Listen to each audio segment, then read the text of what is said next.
T minus 1 minute.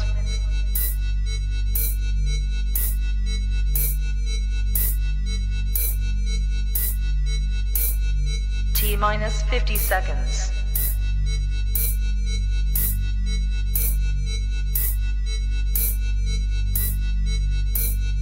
T minus 40 seconds.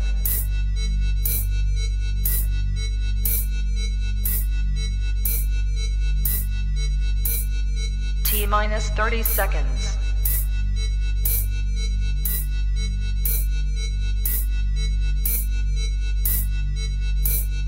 T minus 20 seconds.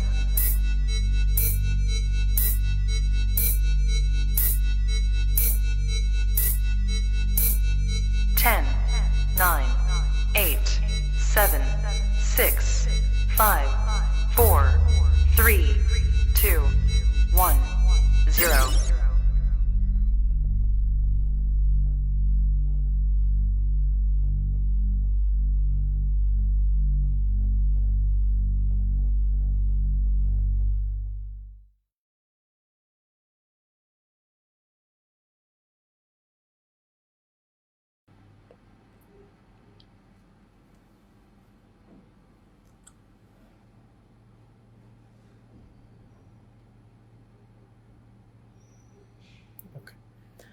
আসসালামু আলাইকুম, কেমন আছেন সবাই?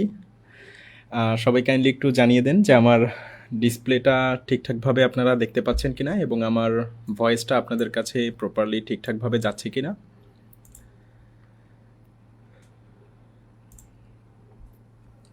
সব কিছু ঠিকঠাক থাকলে আমরা ইনশাল্লাহ আমাদের ক্লাস শুরু করব। সবাই কাইন্ডলি একটু দ্রুত জানিয়ে দেন যে আমার ডিসপ্লে এবং ভয়েসটা আপনারা ঠিকঠাকভাবে দেখতে এবং শুনতে পাচ্ছেন কিনা।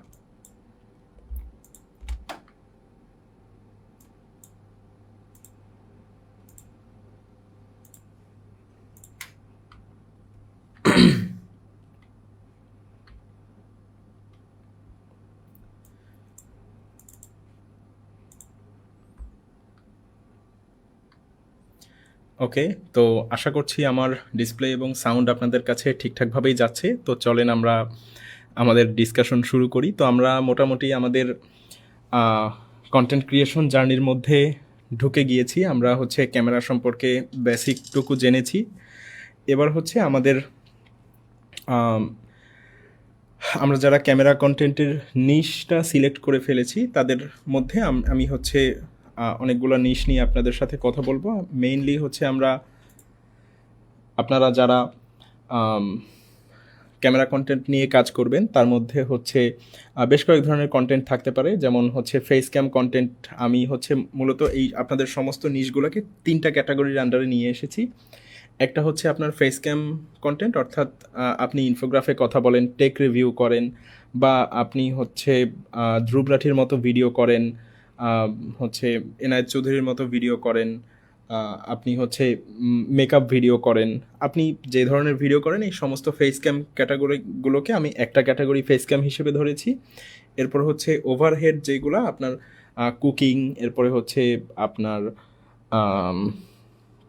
স্লাইম টাইপ ভিডিও বা বাচ্চাদের খেলনা টাইপ যে ভিডিওগুলো, এগুলোকে আমি হচ্ছে আরেকটা হচ্ছে ওভারহেড টাইপ বা কুকিং ক্যাটাগরিতে আমি নিয়ে এসেছি, কারণ এই হচ্ছে কুকিংয়ের সেট আপ আর হচ্ছে বাকি নিশগুলোর সেট আপ কাইন্ড অফ কাছাকাছি। আর আরেকটা হচ্ছে এই যে ওপেন ওয়ার্ল্ড টাইপ যে হচ্ছে আপনাদের ক্যামেরা কন্টেন্টের নিশগুলো, অর্থাৎ ভ্লগিং, স্ট্রিট ফুড ভ্লগিং, বা হচ্ছে আপনাদের daily vlogging, daily life vlogging, আপনাদের হচ্ছে ভ্লগিংয়ের তো বিভিন্ন ক্যাটাগরি থাকে।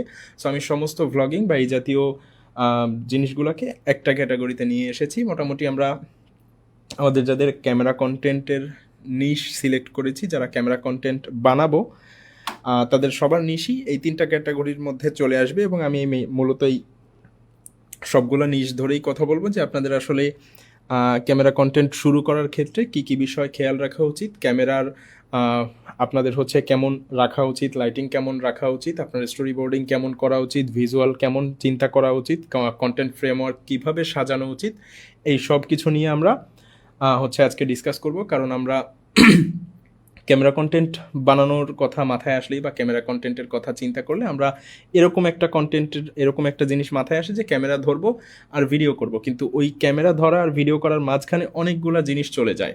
ওই জিনিসগুলো আমরা বাদ দিয়ে যাওয়ার কারণে আমাদের কন্টেন্টগুলা আর হচ্ছে আমাদের ওই কন্টেন্টগুলো আর আমরা যেরকমভাবে চাই ওরকমভাবে হয় না। আর এই যেরকমভাবে চাই ওরকমভাবে না হওয়ার কারণে আমরা হচ্ছে মেইনলি ইউটিউব থেকে ঝরে যাই।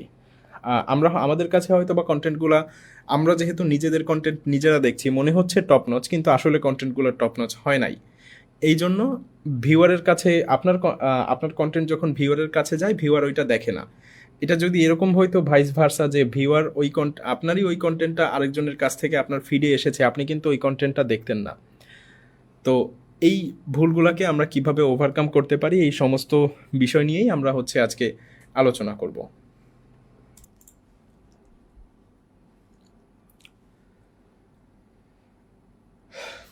তো আমি হচ্ছে একেবারে আপনাদের যে যে ভুলগুলা হতে পারে শুরুতে হচ্ছে কিছু আলোচনা করে দেন আমরা হচ্ছে আপনাদের আরও আস্তে আস্তে গভীর আলোচনায় যাচ্ছি আর কি, অনেক ইনডেপথে যাওয়ার চেষ্টা করব আস্তে আস্তে। তো প্রথমে হচ্ছে আমাদের ভিডিওগ্রাফি শুরু করতে গেলে বা হচ্ছে ক্যামেরা কন্টেন্ট ক্রিয়েশন শুরু করতে গেলে আমাদের হচ্ছে একটু আধটু ক্যামেরা সেন্স দরকার হবে। অর্থাৎ ক্যামেরাটা রেখে ক্যামেরার পেছনে কি দেখা যাচ্ছে, সামনে কি দেখা যাচ্ছে, এই জিনিসপত্রগুলো একটু আপনার দরকার পড়বে আর কি। অর্থাৎ ক্যামেরার পেছনে আপনি কি রেখেছেন, আপনার সাইডে কি রেখেছেন, টেবিলের উপরে কি রেখেছেন, এবং ক্যামেরার ফ্রেম ঠিক আছে কিনা, আপনার চেহারা কেমন দেখা যাচ্ছে, লাইট ঠিক আছে কিনা, এই জিনিসপত্রগুলো একটু আস্তে আস্তে আমাদেরকে দেখে বোঝা শিখতে হবে। বোঝার উপায় কি?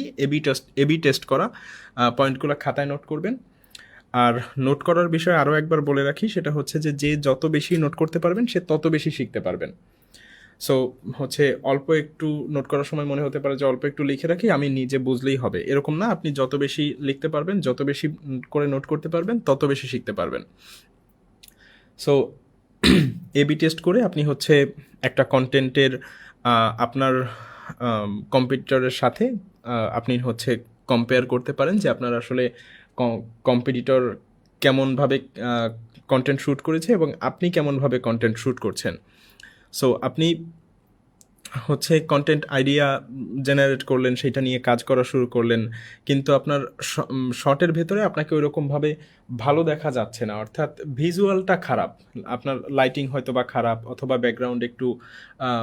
ব্যাকগ্রাউন্ডে উল্টাপাল্টা জিনিস রাখা, দেয়ালের রং ঠিক নাই বা পেছনে আলো নেই।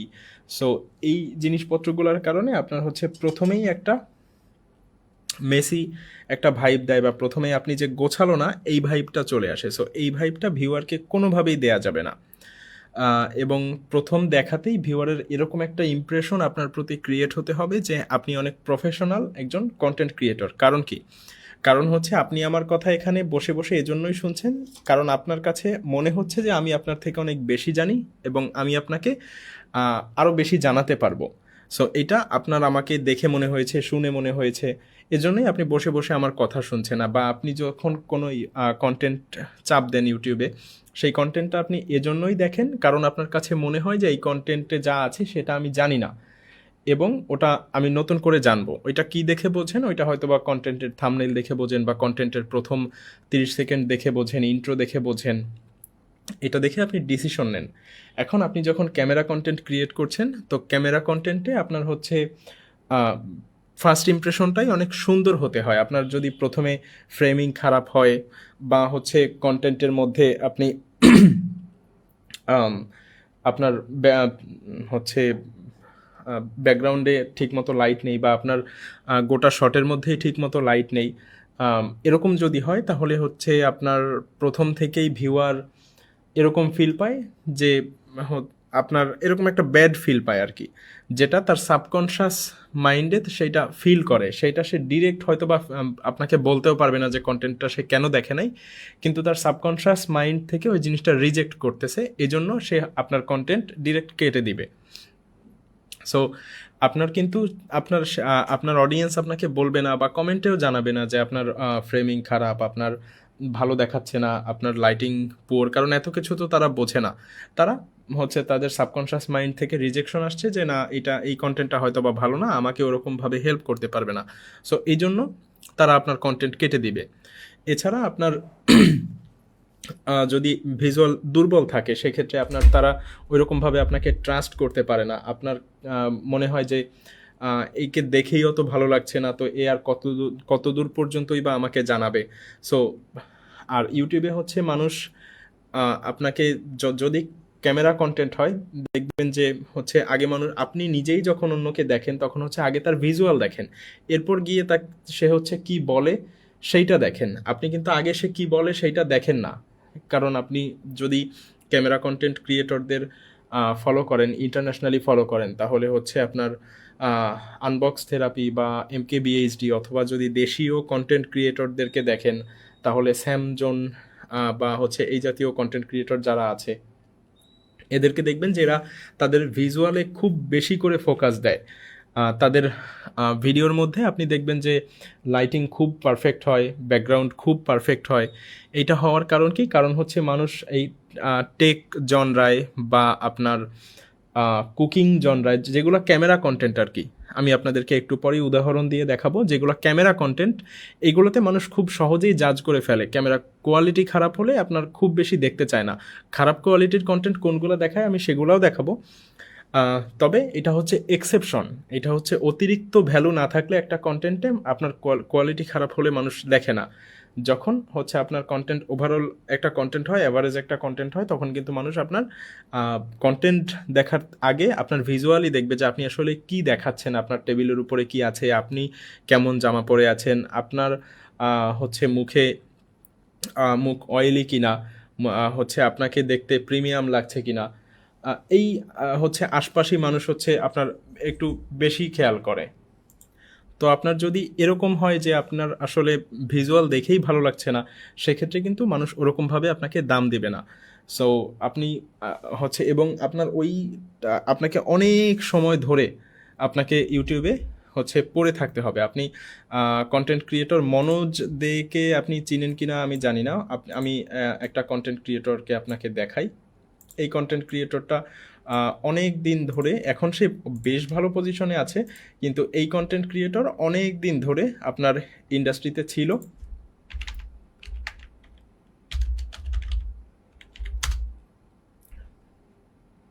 এই কন্টেন্ট ক্রিয়েটরটা অনেক দিন ধরে ইন্ডাস্ট্রিতে ছিল এবং অনেক দিনই তার হচ্ছে এই যে ভিজুয়াল বেশ খারাপ ছিল কন্টেন্টের। এরপরে গিয়ে একটা সময় সে গ্রো করেছে, এখন সে বেশ বড় ইউটিউবার। আপনারা হয়তো বা একে অনেকেই চিনে থাকবেন, এই যে ইন্ডিয়ার মনোজ দে। তো এই ছেলেটা আপনার হচ্ছে একেবারে হচ্ছে লো বাজেট নিয়ে শুরু করে এবং এখন তার অনেক ভালো অবস্থা, কিন্তু একটা সময় সে এই অবস্থায় শুরু করেছিল। এখন সে গাড়ি বাড়ি অনেক কিছুই করে ফেলেছে। তার ভিডিওর মধ্যে আপনি দেখতে পাচ্ছেন যে তার ভিডিওর মধ্যে কিন্তু সেট আপ ওই রকম ভালো না, এগুলো অনেক পরের সেট আপ। কিন্তু প্রথম দিকে সে একটা সিঁড়ির নিচে বসে ভিডিও বানাতো, কিন্তু এই সিঁড়ির নিচে বসে সে ভিডিও বানিয়ে তার সাকসেস পর্যন্ত আসতে কতদিন লেগেছে? তার সাকসেস পর্যন্ত আসতে কিন্তু অনেক দিন লেগে গিয়েছে। আপনি যদি তার চ্যানেলের ওল্ডেস্ট ভিডিও দেখেন তাহলে দেখবেন যে 8 বছর 9 বছর পর্যন্ত হচ্ছে দেখেন সে একটা সিঁড়ির নিচে বসে ভিডিও বানাতো। সো এই ছিল তার স্টার্টিং এবং সে গত 8 বছর ধরেই এই প্রফেশনের ভিতরে লেগে আছে বলে সাকসেস হয়েছে। সো এইরকম লেগে থাকতে হবে। এবং আপনি যেহেতু এই 2026 সালে আছেন, সেহেতু আপনি কেন এরকম করবেন যে আপনি হচ্ছে জানেন কিন্তু সেগুলো ফলো করছেন না? সো আপনার ক্যামেরা সেন্স অবশ্যই ভালো হতে হবে। ওকে, ক্যামেরা সেন্স এবং ক্যামেরাতে দেখতে একটু প্রিমিয়াম হতে হবে। তাতে আপনার যাই থাক, আপনার সেট আপ যাই থাক, আমি একটু পরেই দেখাবো যে আপনি কিভাবে হচ্ছে প্রিমিয়াম সেট আপও করতে পারেন কম দামের মধ্যে। সো প্রিমিয়াম সেট আপ করা পসিবল। আপনার মোটামুটি 2-4 হাজার ক্যামেরা কন্টেন্ট করতে তো এমনিতেই আমাদের টাকা বাজেট রাখতে হয়। সো আপনি যদি ক্যামেরা কন্টেন্ট করতে চান, আপনি একেবারে কম দামে 2-4 হাজার টাকার মধ্যেই আপনি কিভাবে একটা premium looking set up ready করতে পারেন, অর্থাৎ premium looking set up ready করা যায় 2-4 হাজার টাকার মধ্যেও। কিন্তু আপনার যদি প্রপার সেন্স না থাকে, তাহলে প্রপারভাবে যদি সাজাতে না পারেন, তাহলে আপনি দেখা যাবে যে 20-30 হাজার টাকার সেটও ওইভাবে দেখতে ভালো লাগছে না। সো ক্যামেরা সেন্সটা একটু ভালো করতে হবে। কিভাবে ভালো করবেন? ক্যামেরা সেন্সটা হচ্ছে আপনি আজকে থেকেই হচ্ছে ক্যামেরা ধরবেন, ধরে আপনি আপনার যে কম্পিটিটর আছে সেই কম্পিটিটরের মতো আপনি ভিডিও বানানোর চেষ্টা করবেন, অর্থাৎ তার মতো করে কথা বলার চেষ্টা করবেন, তার মতো করে কনফিডেন্ট থাকবেন, তার মতো ফ্রেমিং করার চেষ্টা করবেন যে আপনার ঘরের কোন কর্নারে ভিডিও করতে ভালো লাগছে, ওই কর্নারটাকে আরেকটু সুন্দর করে কিভাবে সাজানো যায় এই বিষয়ক কিছু ভিডিও ইউটিউবে দেখবেন, পয়েন্টগুলো নোট করবেন। এই বিষয়ক কিছু ভিডিও দেখবেন, রুমটাকে একটু সুন্দর করে আপনার যা আছে ওইটাই সুন্দর করে সাজিয়ে ওভারঅল ক্যামেরার সামনে যতটুকু দেখা যাচ্ছে ওইটুকু জায়গা কিভাবে সুন্দর করে প্রেজেন্ট করা যায় এইটা একটু ভালো করে সাজানোর চেষ্টা করবেন যে এইটা আসলে কিভাবে একটু সুন্দর করা যায়।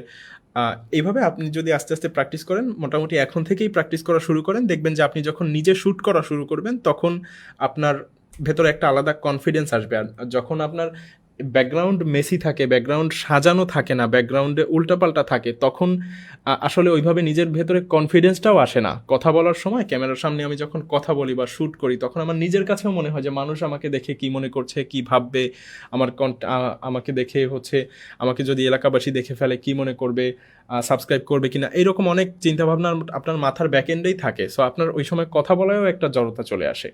সো আপনার নলেজ, আপনার একটা গুড ক্যামেরা সেন্স অবশ্যই হচ্ছে আপনার গ্রোথের উপরে ইম্প্যাক্ট ফেলে। এটা আমাদেরকে প্রথমেই হচ্ছে মেনে নিয়ে কাজ শুরু করতে হবে। আর জিরো বাজেট থেকেও শুরু করা যায়, কিন্তু তার জন্য আমাদেরকে লেগে থাকতে হবে। সো অত সময় আমরা কেন লেগে থাকবো টাকা ছাড়া, যদি আমরা অল্প সময়ের মধ্যেই গ্রো করে যেতে পারি। ওকে। আর এই স্কিলটা শুধুমাত্র আপনি যে কন্টেন্ট ক্রিয়েশন করবেন এর জন্য না, এই স্কিল আপনার সারা জীবন কাজে লাগবে। আপনি বর্তমানে যেই প্রফেশনে আছেন বা আপনার হচ্ছে আপনার ব্যবসা বাণিজ্য বা অন্য আপনি যে জব করেন সেইখানে, বা আপনি অন্য কাউকেও শেখাতে পারেন জিনিসটা। এছাড়াও আপনি হচ্ছে এই একটা গুড ক্যামেরা স্কিল আপনাদের হচ্ছে আপনার নর্মাল লাইফে, যেহেতু আমরা এখন এই ডিজিটালাইজেশনের যুগে চলে এসেছি, সামনে কন্টেন্টের উপরে মানুষ আরও বেশি নির্ভরশীল হয়ে যাবে। সো আপনার দেখবেন যে সব জায়গায় টুকটাক ভিডিও, ছবি এইগুলা উপরে মানুষ বেশি ডিপেন্ডেন্ট। সো এটা আপনার যদি ঠিকঠাকভাবে করতে পারেন, মোটামুটিভাবে ভালোভাবে ভিডিও করতে পারেন, আপনি এটা রেগুলার ফেসবুকেও ছাড়তে পারবেন। একটা সাইড প্রফেশন হিসেবে আপনাকে যে একজন কন্টেন্ট ক্রিয়েটর হিসেবে দিনরাত 24 ঘন্টা দিয়ে এটা করতে হবে এরকম না। আপনি একটা সাইড প্রফেশন হিসেবেও আপনি কিছু ভিডিও, কিছু ফটো ফেসবুকে ছাড়তে পারবেন, যেটা থেকেও আপনার ইনকাম হওয়া পসিবল। সো আর আপনার যখন সব কিছু একেবারে গোছালো থাকে, সুন্দর থাকে, তখন দেখবেন যে বিভিন্ন ব্র্যান্ড যেগুলো আছে, অর্থাৎ স্পন্সরশিপ, এরা আপনাকে একটু বেশি, আপনার সাথে বেশি যোগাযোগ করবে। কারণ যার সেট গোছালো না, যার কথা গোছালো না, তার থেকে তো আপনাকে, যদি আপনার সেট সুন্দর থাকে, সাজানো থাকে, আপনার হচ্ছে প্রেজেন্টেশন ওভারঅল সুন্দর থাকে, তাহলে তো অবশ্যই আপনার সাথে তারা যোগাযোগ করবে। সো আপনার এই স্কিলটা যদি শিখে রাখেন, মোটামুটি শুধুমাত্র এই কাজের জন্য না, আপনার মোটামুটি অনেক দিন পর্যন্তই আপনার এই স্কিল কাজে লাগবে। ওকে। সো এই স্কিল শুধুমাত্র আপনি যে এরকম করবেন যে আপনি শুধুমাত্র আমি কন্টেন্ট ক্রিয়েশনের জন্য শিখছি বা শুধুমাত্র আমি টাকা ইনকাম করার জন্য শিখছি, এরকম না। এই স্কিল আপনি যদি কাউকে শেখান, আপনার হচ্ছে মাঝে মধ্যে এরকম থাকে যে ভিডিও করার লোক পাওয়া যাচ্ছে না। সো সেক্ষেত্রেও এই সমস্ত জিনিসপত্র বেশ কাজে লাগে। সো এই এখন থেকেই চেষ্টা করবেন যে মোটামুটি ক্যামেরা কিভাবে ধরা যায়, আপনার হচ্ছে কোন ফ্রেমটা ভালো হবে, একই ঘরের মধ্যে অন্য একজন ছবি তুললে খারাপ হচ্ছে, আপনি কিভাবে সেই ছবিটাকে ভালো করতে পারেন। ওকে। আর হচ্ছে কনফিডেন্স আপনার সবসময় হাই রাখতে হবে। কনফিডেন্স কিভাবে হাই রাখবেন? কনফিডেন্স কিন্তু এমনি এমনি আসবে না। কনফিডেন্স হাই রাখতে হলে আপনার হচ্ছে নলেজ থাকতে হবে যে হ্যাঁ, আমার এই যে জিনিসটা এই জায়গায় রাখলে ভালো হবে, ক্যামেরাটা এভাবে রাখলে বেটার অ্যাঙ্গেল পাওয়া যাচ্ছে। সো আপনার মনের মধ্যে যদি কনফিউশন থাকে তাহলে কিন্তু কনফিডেন্স আসবে না। আপনাকে হচ্ছে জিনিসপত্র সুন্দর করে প্রেজেন্ট করা বা অন ক্যামেরায় আপনি জিনিসগুলো কিভাবে এই ভিজুয়ালগুলো কন্ট্রোল করবেন, বই কোথায় রাখবেন, লাইট কোথায় রাখবেন, এইগুলা এবি টেস্ট করলে অনেক কিছুই শিখে ফেলা যায়। আপনার যে কম্পিটিটর আছে সে কিভাবে কি করছে এটা খেয়াল করলেই অনেক কিছু শিখে ফেলা যায়। সো আপনার যদি কনফিডেন্স থাকে তাহলে দেখবেন যে আপনার কন্টেন্টের কোয়ালিটি এমনিতেই বেড়ে যাচ্ছে। কারণ কনফিডেন্স থাকলে একটা মানুষ ভয় পেয়ে কথা বলছে, আরেকজন মানুষ কনফিডেন্টলি এসে কথা বলছে, দেখবেন যে আপনাদের এলাকায় বা আপনাদের আশপাশে যে এসে দাঁড়িয়ে কনফিডেন্টলি কথা বলে তার তার কথা কিন্তু সবাই শোনে। সো কন্টেন্টের ভেতরেও এই সাইকোলজিক্যাল ফ্যাক্টরটা থাকে যে আপনি যখন ভালো করে কথা বলেন তখন আপনাকে দেখতেও আরও বেশি ভালো লাগে, মানুষজন আপনাকে দেখে যে আপনি আসলে কি করছেন, কিভাবে কনফিডেন্টলি কথা বলছেন আপনার, এবং কনফিডেন্টলি কথা কথা বললে অনেক ভুল ইনফরমেশন অনেক সময় মানুষজন শোনে আর কি। সো আপনি কনফিডেন্টলি যখন কথা বলবেন, কনফিডেন্সটা রাখতে হবে। কনফিডেন্স যখন ধরে রেখে আপনি মনে করবেন যে আমি আমার মতো করে কনফিডেন্স ধরে রেখে কথা বলবো, অডিয়েন্সকে আমার জানানোর দায়িত্ব, আমি অডিয়েন্সের জন্য প্রপার ওয়েতে আমি কথা বলে যাব। এইভাবে যদি আপনি হচ্ছে প্রতিটা ভিডিওতে কনফিডেন্স বুস্ট করে করে একটু আপগ্রেড করে করে প্র্যাকটিস করে করে যদি হচ্ছে আপনি কথা বলেন, দেখবেন যে আপনার ভিজুয়াল এমনিতেই ভালো আসছে। মানে আপনি ভিডিওতে ভয় পেয়ে কাচুমাচু হয়ে বসে আছেন আর আপনি ভিডিওর মধ্যে বুক ফুলিয়ে দাঁড়িয়ে বসে কথা বলছেন যে হ্যাঁ আজকে এই ফোনটা লঞ্চ হয়েছে, এই ফোনের রিভিউ আজকে আমরা দেখব। সো এইভাবে কথা বললে আপনার দেখবেন ভিডিওর কোয়ালিটি এমনিতেই কিছুটা বেড়ে যাচ্ছে, আপনার ভিজুয়ালটাও আপনার কনফিডেন্সের কারণে হচ্ছে কিছুটা বুস্ট পাচ্ছে। সো কনফিডেন্সটা একটা বড় ম্যাটার। আর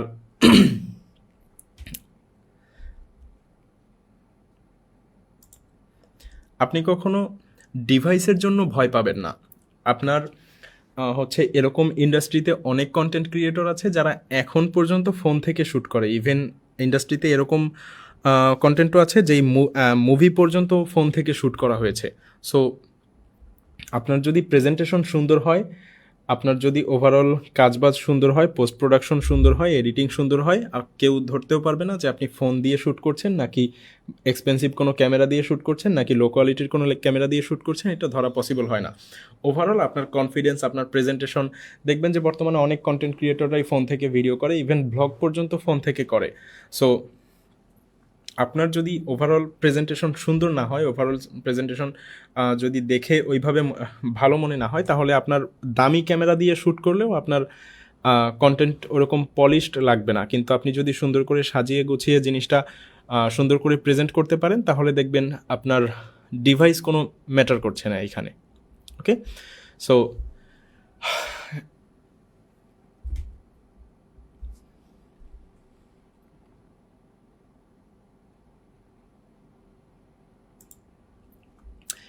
এই 6টা হচ্ছে আপনার প্রফেশনাল লুকিং কন্টেন্টের পিলার। আমাদের হচ্ছে পয়েন্ট নাম্বার 1 হচ্ছে যে ভিউয়ার আসলে সাবজেক্টকে কিভাবে দেখছে, সাবজেক্টকে সে ফার্স্ট লুকেই ফার্স্ট ইমপ্রেশন কেমন, সাবজেক্ট কি ভয় পেয়ে আছে, অর্থাৎ আপনি যদি ফেস ক্যামে কথা বলেন সাবজেক্ট কি ভয় পেয়ে আছে, অথবা আপনার যদি শ্যুট হচ্ছে কুকিং কন্টেন্ট বা অন্য কোনো কন্টেন্ট শ্যুট হয়, জিনিসগুলো কি অগোছালো আছে নাকি সুন্দরভাবে আছে, বা আপনার যদি ভ্লগিং হয় বা অন্য কোনো ওপেন ওয়ার্ল্ড ক্যামেরার কোনো কন্টেন্ট হয়, তাহলে কি আপনি হচ্ছে আপনার ফার্স্ট লুকে কি এমন কোনো সিন দেখাচ্ছেন যেটা আসলে দেখে ওইভাবে ইন্টারেস্ট জাগছে না, বা হচ্ছে ডিসকালার বা সেই কি কোনো ফুটেজ।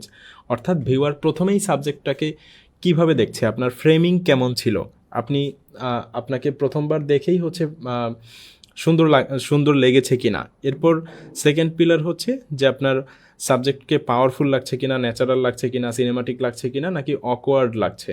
অর্থাৎ সাবজেক্টকে দেখতে সুন্দর লাগতে হবে হচ্ছে আপনার ফ্রেমের মাঝের দিকে, বা হচ্ছে ফ্রেমের পজিশন মতো থাকতে হবে। এরকম না হয় যে ফ্রেমের এক কর্নারে চলে গিয়েছে, আপনি কাচুমাচু হয়ে বসে আছেন, লেস কনফিডেন্ট, অ্যাঙ্গেল ঠিক নাই, আপনি ফ্রন্ট থেকে ভিউ না হয়ে একটু কর্নার থেকে ভিউ হয়ে গিয়েছে, এই টাইপের অকওয়ার্ড লাগছে কিনা। অর্থাৎ একটু পারফেক্ট করার চেষ্টা করতে হবে। লাইটিং ঠিক মতো হয়েছে কিনা, অর্থাৎ প্রোডাক্ট যেটা দেখাতে যাচ্ছেন সেইটা দেখা যাচ্ছে কিনা, বা ফুড ঠিক মতো দেখা যাচ্ছে কিনা, অথবা ফেসে ঠিক মতো লাইট পড়েছে কিনা, বা ফেসের উপরে গ্রেইন চলে এসেছে কিনা, এই সব কিছু একটু প্রথম ভিউতেই আপনার হচ্ছে অডিয়েন্স ডিসিশন নিয়ে নেয়। সো এটা হচ্ছে থার্ড পিলার, যে আপনার আসলে ভিডিওতে লাইটিং কেমন। এরপর লাইটিংয়ের পরেই আসে হচ্ছে ব্যাকগ্রাউন্ড, যে আপনার ব্যাকগ্রাউন্ড কি আপনার কন্টেন্টকে সাপোর্ট করছে নাকি ডিস্ট্র্যাক্ট করছে। অনেক সময় এরকম হয় যে ব্যাকগ্রাউন্ড আসলে কন্টেন্টকে ডিস্টার্ব করে ফেলে, ব্যাকগ্রাউন্ডে এমন কিছু দিয়ে রাখা হয়েছে বা এমন কিছু চালিয়ে রাখা হয়েছে যার জন্য কন্টেন্ট দেখতে ডিস্টার্বিং লাগছে। সো এইরকম ব্যাকগ্রাউন্ড না থাকে, মিনিমাল ব্যাকগ্রাউন্ড থাকবে যেটা আসলে কন্টেন্টকে সাপোর্ট করবে। পেছনে আপনি হয়তো বা এনায়েত চৌধুরীকে লিখতে দেখবেন ডেস্কটপের স্ক্রিনে বিভিন্ন ফানি টাইপ ছোট ছোট কথা লিখে রাখে, যেটা আসলে কন্টেন্টের সাথে ভ্যালু অ্যাড করে, অডিয়েন্স একটু সার্কাস্টিক ভাইব পায়, ফিল পায়। সো এটা কন্টেন্টকে সাপোর্ট করে, কন্টেন্টকে ডিস্ট্র্যাক্ট করে না। ওকে, সো ব্যাকগ্রাউন্ডটা হচ্ছে আমাদের 4th পিলার। এরপরে হচ্ছে আপনার শর্টের স্টেবিলিটি কেমন, 5th পিলার বা 5th পয়েন্ট।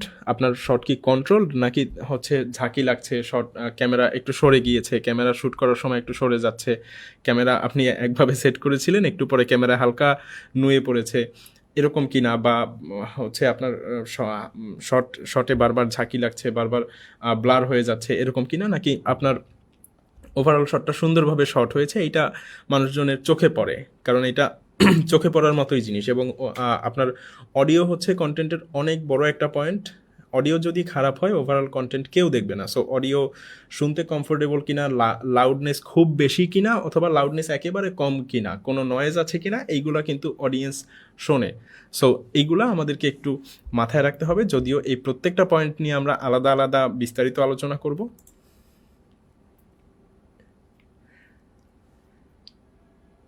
এবার হচ্ছে আমরা কিছু হচ্ছে এক নজরে কিছু শর্ট টাইপ দেখে নেই, যে শর্ট টাইপগুলো আসলে আমাদের প্রয়োজন হতে পারে।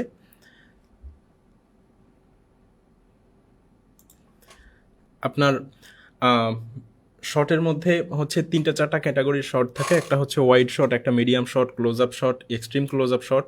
সো ওয়াইড শট অর্থাৎ যে ফ্রেমে অনেক দূর পর্যন্ত দেখা যায়, অনেক ওয়াইড একটা পরিবেশ দেখা যায় বা অনেক বেশি কিছু দেখা যায়। ওভারঅল একটা আপনি যখন নেচার দেখান বা আপনি কিছু একটা দেখানোর সময় অনেক বেশি কিছু দেখানোর চেষ্টা করেন, ওয়াইড শট ফ্রেমে অনেক কিছু নিয়ে আসেন, সেইটা হচ্ছে আপনার মেইনলি এইটা এরকম পরিস্থিতিতে দরকার হয় যে আপনি এখন কোথায় আছেন, কি পরিবেশে আছেন, কেমন জায়গায় ঘুরতেছেন, হচ্ছে অথবা যদি কোনো কিছু শ্যুট করেন আপনি আসলে এখন কি কি প্রোডাক্ট দেখাবেন বা কি কি নিয়ে রান্না করবেন, অথবা হচ্ছে আপনি যদি ডেইলি ভ্লগের মধ্যে থাকেন আপনি কোথায় আছেন, আপনি কি কাজের মধ্যে আছেন, কেন এসেছেন, এই ওভারঅল জিনিসটা বোঝানোর জন্য যেই শটটা ইউজ করা হয় এটা হচ্ছে ওয়াইড শট। এরপর হচ্ছে মিডিয়াম শট, হচ্ছে মূলত আপনার সাবজেক্ট ক্লিয়ার থাকে এবং সারাউন্ডিংয়ের কনটেক্সট কমপ্লিটলি হচ্ছে হারিয়ে যায় না, এর কিছু থাকে। অর্থাৎ আমরা যখন কোনো কিছু একটার দিকে ফোকাস করি যে এই বিড়ালটাকে দেখেন, সো তখন আমরা ওই বিড়ালটাকেও দেখাই এবং আশপাশের কিছু জিনিসপত্র কনটেক্সটে থাকে যে এই বিড়ালটা আসলে এই পরিবেশ থেকে এসেছে, এই জায়গায় ছিল, আমার শটের মাঝখানে চলে এসেছে। সো আপনার শটটাও উজ্জ্ব থাকছে এবং মেইন সাবজেক্টে ফোকাস তখন বিড়াল থাকছে। এই জায়গায় আপনার হচ্ছে একটু জুম করা শট বা একটু মিডিয়াম শট প্রয়োজন হয়। এবং ক্লোজ আপ শট, যেটা হচ্ছে ধরেন আপনি শুধু বিড়ালের চোখটা দেখাতে চাচ্ছেন যে দেখেন বিড়ালের চোখটা কত সুন্দর, তখন আপনি বিড়ালের চোখে জুম করবেন বা বিড়ালের কানে জুম করবেন যে বিড়ালের চোখটা এত সুন্দর। সো সেইটা বোঝানোর জন্য আপনি হচ্ছে এক্সট্রিম ক্লোজ আপ শট বা আপনার হচ্ছে স্যাডনেস বা কারোর কেউ কষ্ট পাচ্ছে, কেউ দুঃখ পাচ্ছে, তার চোখের ইমোশন, মুখের ভাব, এইগুলা হাতের রিয়াকশন, এইগুলা বোঝানোর জন্য আপনি এক্সট্রিম ক্লোজ আপ শট বা রান্নার আসলে টেক্সচার কেমন হয়েছে, আপনার হচ্ছে জুসি হয়েছে কিনা নাকি একটু ড্রাই টাইপ হয়েছে, এইগুলো বোঝানোর জন্য একটু এক্সট্রিম ক্লোজ আপ শট অর্থাৎ টাইনি ডিটেইলের দিকে, অনেক ছোট ছোট ডিটেইলের দিকে যখন ফোকাস করা হয় তখন হচ্ছে সেটা এক্সট্রিম ক্লোজ আপ শট হয়ে যায়। আর ক্লোজ আপ শট হচ্ছে ওইটার একটু আগে আর কি, যে আপনি দেখাচ্ছেন যে ওভারঅল জিনিসটা কেমন হয়েছে, অর্থাৎ আপনি হাতের রিয়াকশন দেখাতে পারেন, কোনো একটা প্রোডাক্টের দিকে ফোকাস করতে পারেন। সো আপনি যদি একজন স্মার্ট ক্রিয়েটর হন তাহলে আপনি আসলে বুঝে বুঝে ইউজ করবেন যে কোথায় ওয়াইড শট যাবে, কোথায় টাইট শট যাবে, কোথায় এক্সট্রিম ক্লোজ আপ শট যাবে। আপনি কিন্তু গোটা সিন জুড়ে সব একই শট দিয়ে চালিয়ে দিবেন না, এই 3-4টা শটের মিক্স থাকবে আপনার কন্টেন্টের মধ্যে। ওকে, কারণ একই ধরনের ভিডিও দেখতে বোরিং লেগে যায়। আপনি যখন মুভি দেখেন, মুভিতে দেখবেন যে না হচ্ছে আপনার এটা স্টার জলসায় আরও বেশি হয়, দেখবেন যে একজন নায়ক বা নায়িকার হচ্ছে মাথার উপর থেকে একবার দেখাচ্ছে, সাইড থেকে দেখাচ্ছে, না হচ্ছে আপনার দূর থেকে দেখাচ্ছে, কাছ থেকে দেখাচ্ছে, চোখের জল একবার দেখাচ্ছে। আর যদি মুভিতে দেখেন তাহলে দেখবেন যে কেউ একজন কথা বলার সময় একবার সাইড ভিউ দেখায়, একবার ফ্রন্ট ভিউ দেখায়। এটা হচ্ছে যাতে রিটেনশনটা ফল না করে যায়। তো আপনি যদি একজন স্মার্ট ক্রিয়েটর হন, সেক্ষেত্রে আপনি আসলে বুঝে বুঝে ইউজ করবেন যে এখন আসলে কি আমার ইমোশন দেখানো উচিত, তাহলে তো আমার ক্লোজ আপ শট ইউজ করা উচিত। এখন আমি বাজারে ঘুরতে এসেছি, এখন আমার ওয়াইড শট দেখানো উচিত, কারণ এখন আমি জুম করে ভিডিও করব না। সো এগুলা হচ্ছে আমরা একটু স্মার্টলি, এগুলা হচ্ছে খুবই সিম্পল বিষয়, জাস্ট আপনাদেরকে ওভারঅল যাতে মাথায় থাকে সেজন্যই একবারে ওভারঅল বলে যাওয়া, আপনারা জাস্ট শুনে গেলেই হচ্ছে, এবং এই জিনিসগুলো অবশ্যই নোট করবেন।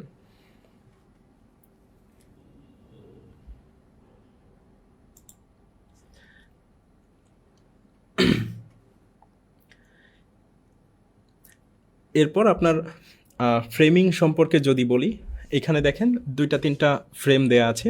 আপনার হচ্ছে সাবজেক্ট আসলে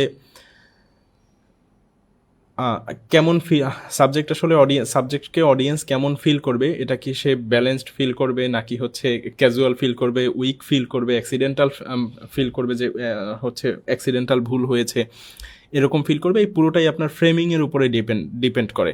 এখানে দেখেন টু মাচ হেডরুম, অর্থাৎ এই যে মাথার উপরে যে ফাঁকা জায়গাটা, এই টু মাচ হেডরুম হচ্ছে আপনাকে ভিজুয়ালি একটু ডিসকানেক্টেড ফিল করায়, একটু আনপ্রফেশনাল ফিল করায়, মনে হয় যে কেমন যেন ঠিক নাই। আবার এই যে একেবারে কম জায়গা যেটাতে আছে সেটাতে হচ্ছে কেমন যেন একটু আনকমফোর্টেবল লাগে দেখতে, যে হচ্ছে একটু ফাঁকা থাকলে ভালো হতো ফ্রেমটাতে। সো এই হেডরুমের ব্যাপারটা টকিং হেড ভিডিওগুলোতে একটু খেয়াল রাখা উচিত, যে টেক ভিডিও বা হচ্ছে এই টাইপের ভিডিও যারা করব, অর্থাৎ সামনে এসে কথা বলবো, ইনফোগ্রাফে যদি ধ্রুব রাঠি টাইপ ভিডিও করি, বা হচ্ছে টেক রিভিউয়ে ফোন রিভিউ বা এই জাতীয় টকিং হেড কোনো জিনিস থাকে, অর্থাৎ আমি দাঁড়িয়ে কথা বলছি, সেক্ষেত্রে এই হেডরুমটা বেশ ম্যাটার। এই হেডরুমটা যাতে ঠিকঠাক থাকে, এই যে এটা হচ্ছে একটা পারফেক্ট হেডরুম, অর্থাৎ খুব বেশিও না খুব কমও না, এরকম হচ্ছে এই জিনিসপত্রগুলো একটু ফ্রেমিংয়ের সময় মাথায় রাখা দরকার। এরপরে হচ্ছে আই প্লেসমেন্ট, আপনার হচ্ছে কথা বলার সময় আপনার এই যে চোখটা আসলে ক্যামেরার দিকে আছে কিনা, নাকি আপনি স্ক্রিপ্টের দিকে বারবার তাকাচ্ছেন, নাকি অন্য দিকে তাকাচ্ছেন লেস কনফিডেন্ট হয়ে বা ভয় পেয়ে, এইটাই ম্যাটার। অর্থাৎ আপনাকে ক্যামেরার দিকে নর্মালি তাকাতে হবে, চোখে পলক ফেলবেন, ক্যামেরার দিকে নর্মালি তাকাবেন, কথা বলবেন, অর্থাৎ যাতে আপনার আই কন্ট্যাক্টটা ভিউয়ারের সাথে সরাসরি থাকে, ভিউয়ার যাতে ওই আই কানেকশনটা, হিউম্যান কানেকশনটা পায়, আপনাকে কনফিডেন্ট ফিল করে। এই ছোট ছোট জিনিসগুলোই হচ্ছে আমাদের ভিডিওর মধ্যে মেইনলি ভুল হয়। এইগুলোই হচ্ছে আপনার ফ্রেমিংকে বাজে করে অথবা ভালো করে। সো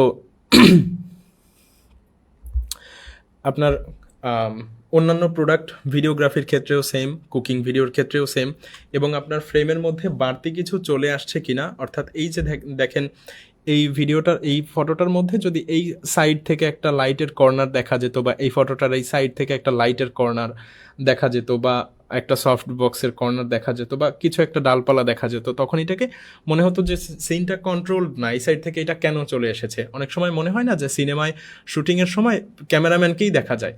সো এটা একটা আনপ্রফেশনালিজম। সো এই কর্নার থেকে যাতে কিছু ঢুকে না যায়, এই ওভারঅল জিনিসটা, এই ঢুকে গেলে খুব একটা সমস্যা নাই, কিন্তু ভিউয়ার মনে করে যে এই জিনিসটা আসলে আপনি প্রফেশনাল না, আনপ্রফেশনাল। সো আপনার শটটা তখন আর পলিশড লাগে না, কন্ট্রোলড লাগে না।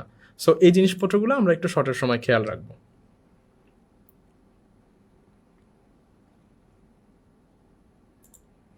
এরপর আপনার শটের মধ্যে স্টেবিলিটি কতটুকু, আপনার শট স্টেবল কিনা, অর্থাৎ আপনি যদি গিম্বেল দিয়ে শ্যুট করেন অথবা ফোন যদি রেখে শ্যুট করেন, তাহলে গিম্বেল দিয়ে শ্যুট করলে আপনার শটটা হচ্ছে ওইভাবে শেকি হওয়া যাবে না, আর ফোন রেখে শ্যুট করলে তো আপনার ফোন হচ্ছে নুয়ে পড়া যাবে না, ক্যামেরা নুয়ে পড়া যাবে না। এরপর হচ্ছে আপনার শট শেকি হওয়া যাবে না, বা যদি আপনি হাত দিয়ে শ্যুট করেন তাহলে হচ্ছে হাত যাতে একটু কম কাঁপে, কম ঝাঁকি লাগে, এই ধরনের কিছু টেকনিক আছে, আপনি ইউটিউবে দেখতে পারবেন, যাতে হাত দিয়ে ভিডিও করছে, হাতটা স্টেবল রেখে হাতটা নাড়াচ্ছে।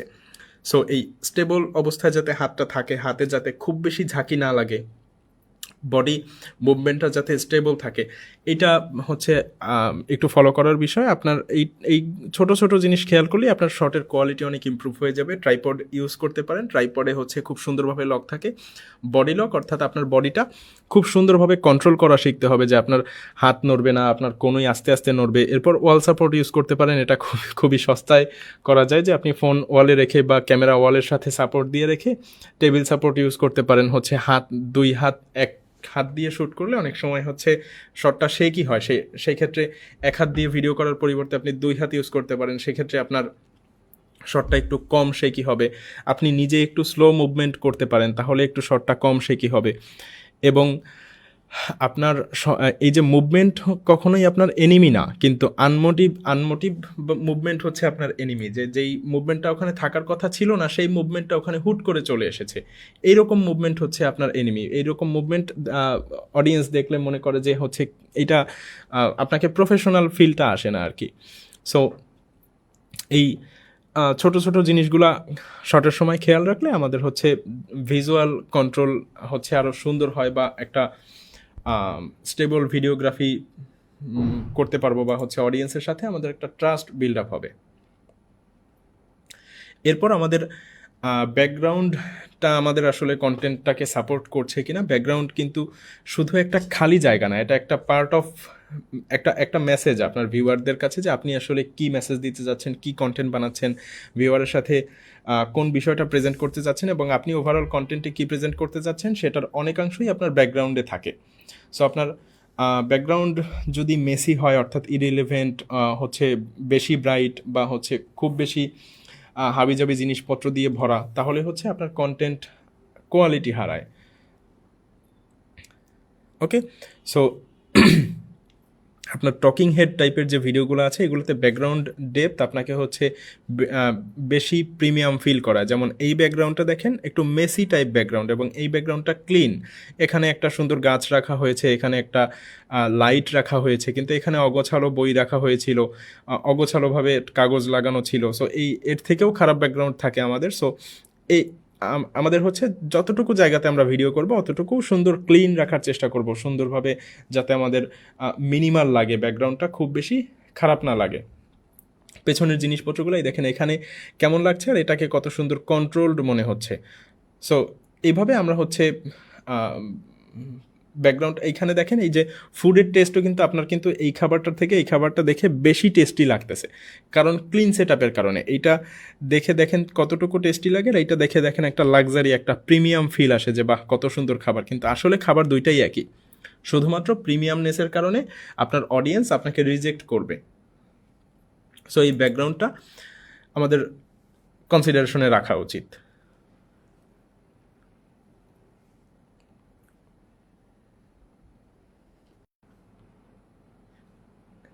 এবার আমরা নিশ ভিত্তিক আলোচনা করব, অর্থাৎ আমরা যে শুরুতে বলেছিলাম যে প্রত্যেকটা নিশ ওয়াইজ বা নিশের ক্যাটাগরি ওয়াইজ আমরা আলোচনা করব। তো প্রথমে আমরা রেখেছি হচ্ছে কুকিং বা ওভারহেড টাইপের যে নিশগুলো থাকে, অর্থাৎ যাতে ক্যামেরা উপর থেকে ধরে দেন হচ্ছে, বা ক্যামেরা সাইড থেকে ধরে যে প্রোডাক্ট ভিডিওগ্রাফি টাইপের যে ভিডিওগুলো করা হয়, তাতে কুকিং হতে পারে, বা আপনার ASMR টাইপ ভিডিও হতে পারে, বা বাচ্চাদের খেলনা হতে পারে।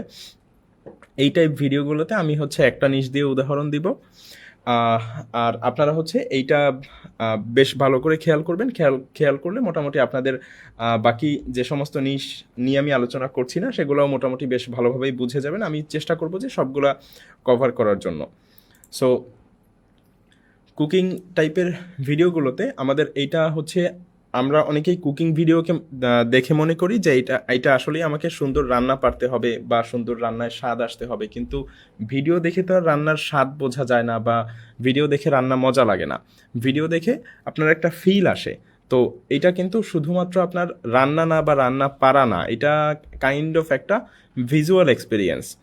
তো আপনার হচ্ছে দর্শক আসলে কি খেয়াল করে, দর্শক কিন্তু একটা কুকিং ভিডিওতে, বা আপনি যদি ASMR ভিডিও করেন, বা আপনি যদি বাচ্চাদের খেলনা নিয়ে ভিডিও করেন, সেক্ষেত্রে কিন্তু মেইন যে ফোকাসটা থাকে সেটা কিন্তু আপনি কিভাবে খেলছেন এটার থেকে, বা কিভাবে রান্না করছেন ওটার থেকে কিন্তু আসলে যে যে প্রোডাক্ট আপনার ক্যামেরাতে আছে সেগুলার আপনার হচ্ছে কালার কেমন আছে, ফ্রেশনেস কেমন আছে। কারণ আপনার অনেক সময় দেখবেন যে রান্না করার পরে আপনার হচ্ছে জিনিস খাবারগুলার বা আপনার যে প্রোডাক্টগুলো থাকে ওইগুলোর কালার হচ্ছে একটু ডিসকালার টাইপ হয়ে যায়।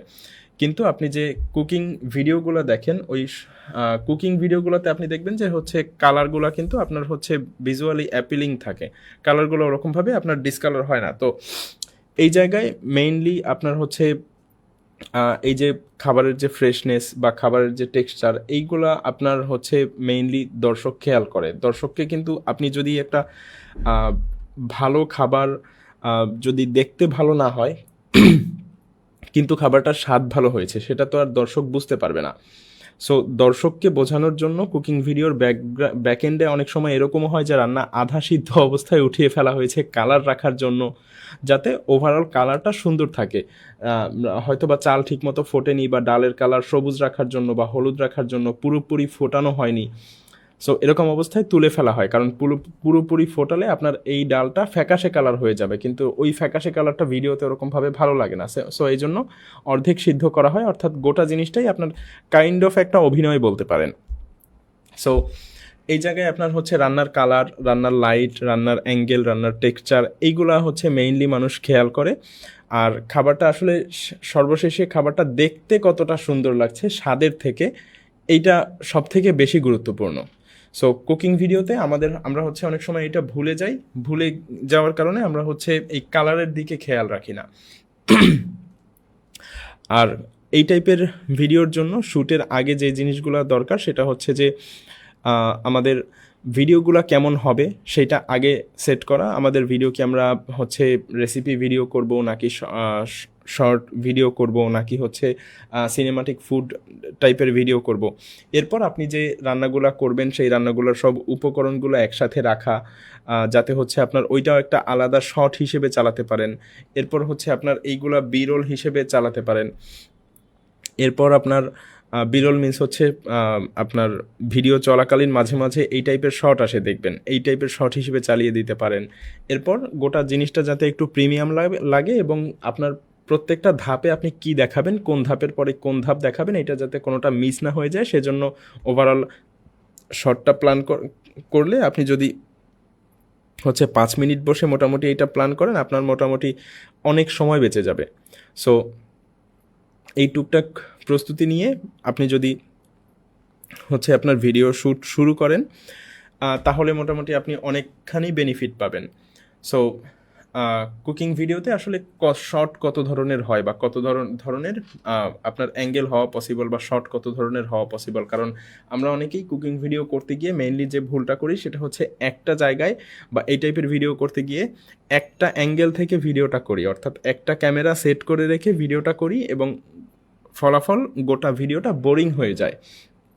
আপনি দেখবেন যে প্রফেশনাল ভিডিওগুলোতে বা একটু আগেই বলেছি যে প্রফেশনাল ভিডিওগ্রাফিগুলোতে আপনার মাল্টিপল অ্যাঙ্গেল ইউজ করা হয়, মাল্টিপল হচ্ছে ফ্রেম ইউজ করা হয়। সো এই মাল্টিপল জিনিসগুলো আমরা যদি একটু মাথায় রেখে করি, আহামরি কাজ না, হয়তো বা আপনি ক্যামেরার পাশে আপনার নিজের ফোনটা একটু রেখে দিলেই জিনিসটা হয়ে গেল। সো আমাদের কুকিং ভিডিওতে যে ধরনের শটগুলো মেইনলি রাখা যায় সেটা হচ্ছে একটা হচ্ছে এস্টাবলিশিং শট। প্রথমটা হচ্ছে আপনার কিচেন দেখানোর জন্য বা টেবিলে যে সেটআপ যেই জিনিসপত্রগুলো নিয়ে রান্না করছেন সেইটা দেখাতে পারেন। এরপর হচ্ছে ইনগ্রিডিয়েন্ট শট, আপনার ইনগ্রিডিয়েন্ট যে জিনিসপত্রগুলো দিয়ে রান্না করবেন সেগুলো তো আমরা নর্মালি কুকিং ভিডিওতে দেখাই, কিন্তু এটা আপনি যদি একটু হচ্ছে সিনেমাটিক বিরোল স্টাইলে করেন, একটু ক্যামেরাটা সিনেমাটিক স্টাইলে ঘুরিয়ে প্রোডাক্টের চারপাশে সুন্দর করে ঘুরিয়ে যে ভিডিওটা করেন সেক্ষেত্রে জিনিসটা দেখতে আরও বেশি প্রিমিয়াম লাগবে। এরপর আপনার হচ্ছে এই যে আপনি যে সবজিগুলো কাটছেন এগুলোর জন্য আপনি আলাদা শট নেবেন, কারণ সব জিনিস ওই উপর থেকে ধরে ভিডিও করলে প্রপার জিনিসটা আসবে না। আমি এখনই আপনাকে এক্সাম্পল দিয়ে দেখাবো। এরপর হচ্ছে আপনি যে তেলের ভেতরে যে খাবারগুলো ছাড়ছেন বা আপনার এই যে ডিটেইলগুলো এগুলো আপনার যদি একটা আলাদা ফোন বা ক্যামেরা হচ্ছে পাতিলের পাশে বা হচ্ছে আপনার রান্নার পাশে রাখা থাকে, সেক্ষেত্রে আপনি এই শটগুলোও আপনি আপনার ভিডিওর মধ্যে মধ্যে বসিয়ে দিতে পারবেন, তাতে করে এক টানা ভিডিও মনে হবে না এবং ভিডিওতে ভিডিও বোরিং লাগবে না।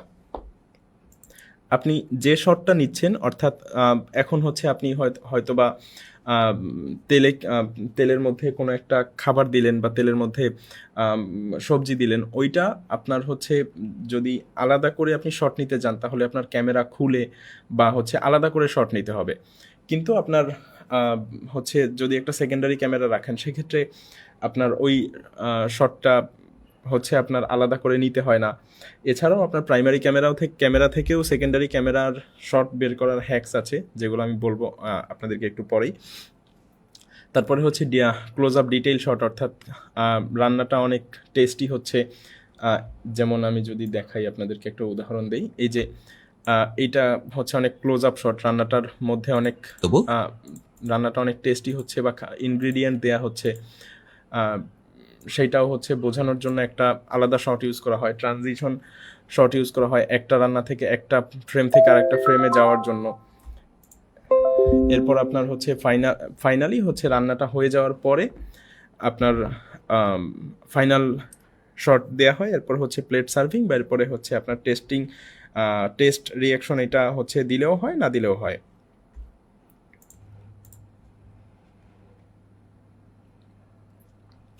এবার আমরা কিছু ক্যামেরা অ্যাঙ্গেল দেখি। কোন ক্যামেরা অ্যাঙ্গেল সব থেকে বেশি দরকার, সেটা হচ্ছে আপনার টপ শট, অর্থাৎ একেবারে খাবারের একেবারে টপে আপনি একটা ক্যামেরা সেট করবেন। হচ্ছে আপনার ফোনের ক্যামেরা হোক বা ডিএসএলআর হোক, একেবারে উপরে একটা ট্রাইপড দিয়ে সেট করবেন। এরপরে আপনি হচ্ছে 45 ডিগ্রি অ্যাঙ্গেলে আরেকটা ক্যামেরা সেট করবেন। এটা হতে পারে আপনার সেকেন্ডারি ফোন। আপনি যদি ফোন দিয়ে উপরে শ্যুট করেন তাহলে এখানে আরেকটা যে কোনো একটা সেকেন্ডারি ফোন রাখার চেষ্টা করবেন। না রাখতে পারলেও সমস্যা নাই, এইটারও হ্যাক আছে। যদি আপনার দ্বিতীয় ফোন না থাকে তাহলে আপনি হচ্ছে প্রথমবারেই এই সাইড অ্যাঙ্গেলের শটগুলো নিয়ে নেবেন। সাইড অ্যাঙ্গেলে যে শটগুলো হয় এই শটগুলো নিয়ে নেবেন। এই যে সাইড অ্যাঙ্গেলে এই টাইপের যে শটগুলো হয় এগুলো নিয়ে নেবেন। নিয়ে আপনাকে মাথায় রাখতে হবে যে আমাকে একাধিক শট ইউজ করতে হবে। এটা আপনি যদি মাথায় রাখেন, একটা ফোন থাকলেও হবে, আর দুইটা ফোন থাকলে তো কোনো কথাই নাই, বা দুইটা ডিভাইস থাকলে কোনো কথাই নাই। সো এই 45 ডিগ্রি অ্যাঙ্গেলের একটা হচ্ছে শট দরকার হয়। এটার জন্য আপনি ফোনটা একটু সাইডে রেখে দিতে পারেন। এরপরে আপনি হচ্ছে এই যে ক্লোজ শট, এইটাকে হচ্ছে এইটা থেকেই আপনি এইটা বের করে নিয়ে আসতে পারবেন। এই শটটা নেওয়ার পরে এটা জাস্ট একটু ক্যামেরাটা আপনার পোস্ট প্রোডাকশনে অর্থাৎ এডিটিংয়ের সময় জুম করে দিলেই এইটা হচ্ছে একটু ম্যাক্রো লুক হয়ে যায়। এই যে তেলের মধ্যে এই জিনিসটা ফুটতেছে বা রান্না হচ্ছে, ধোয়া উঠতেছে, এটা একটু যদি জুম করে দেন সেক্ষেত্রে আপনার এই যে ক্লোজ ম্যাক্রো শট হয়ে যায়। ওভার দ্য শোল্ডার আপনার যদি ফেস ক্যাম দিয়ে রান্না করেন সেক্ষেত্রে ওভার দ্য শোল্ডারে হচ্ছে এইভাবে নাড়া দেখাতে পারেন। অনেক ভ্লগিং সিনে আপনারা হয়তো এরকম শট দেখেন। এবং ফুডের যে ফাইনাল শটটা থাকে, অর্থাৎ আপনি ফুড রেখে তার চারপাশ থেকে ঘুরিয়ে ঘুরিয়ে শট নেওয়া। এই যে আপনার নর্মালি এই টাইপের ফুডটা রেখে তার চারপাশ থেকে একটু ধরে ধরে বিভিন্নভাবে শট নেওয়া। এখানে দেখেন একই শট কিন্তু সে হচ্ছে বারবার একবার এইভাবে রাখছে, একবার জুম করে দিচ্ছে। এই যে একবার এরকম থাকছে, একবার জুম করা হচ্ছে, একবার কাছে থাকছে, একবার দূরে, এই যে আরেকবার জুম করা হচ্ছে। সো একই শটে আপনার হচ্ছে ম্যাক্রো অ্যাঙ্গেল হচ্ছে একই শট থেকে বের করার চেষ্টা করা হয়েছে। সো অবশ্যই আপনি যদি খাবার রান্না নিয়ে কাজ করেন তাহলে হচ্ছে টপ শট নেবেন। এবং টপ শটে আপনার একটা ঝামেলা হতে পারে, সেটা হচ্ছে এই যে খাবার ডিরেক্ট রান্না করলে এখান থেকে আপনার ধোয়ার একটা সমস্যা হতে পারে, যে আপনার এখান থেকে ধোয়া ডিরেক্ট ক্যামেরায় লাগছে। এটার জন্য আপনি এই সাইড থেকে একটা হচ্ছে আস্তে করে যদি একটা ফ্যান ছেড়ে রাখেন সেক্ষেত্রে আপনার ধোয়াটা এখান থেকে ক্যামেরা পর্যন্ত উঠবে না, ফ্যানে এই দিক থেকে সরিয়ে দিবে। এটা একটা হ্যাক, অনেকে হচ্ছে রান্নার সময় ইউজ করে। অনেকের মনেই প্রশ্ন আসে যে এই ধোয়া আসলে কেন ক্যামেরায় আসে না। ধোয়া ক্যামেরায় আসলে তো ক্যামেরা হচ্ছে ঘোলা হয়ে যাবে। অথবা আপনি গোটা রান্নাটাও 45 ডিগ্রি অ্যাঙ্গেলে করতে পারেন। ওকে, এই যে প্রাইমারি ক্যাম এবং হচ্ছে এই যে প্রাইমারি ক্যাম এভাবে আপনি সেট করবেন, অর্থাৎ ট্রাইপড দিয়ে মাথার উপর থেকে সেট করতে পারেন। এবং হচ্ছে সেকেন্ডারি ক্যাম এভাবে আপনি সেট করতে পারেন। এটা হচ্ছে আপনার একটা ব্যাকআপ শট বলতে পারেন, যে আপনার হচ্ছে এক্সট্রা কিছু টানা আপনি যদি এইভাবে শট দিয়ে যান বা টানা এইভাবে শট দিয়ে যান, আপনার ওইটা কিছুটা বোরিংনেস চলে আসে ফুটেজের মধ্যে। সো এই জায়গায় আপনার হচ্ছে এক্সট্রা কিছু বি রোল টাইপ শট ঢোকানো যায়। তো আমি হচ্ছে আপনাদেরকে কিছু ফুটেজ দিয়ে উদাহরণ দিই, যা দেখলে আপনারা আসলে পুরোপুরি ক্লিয়ার হয়ে যাবেন যে আসলে আমি কি বলতে চাচ্ছি।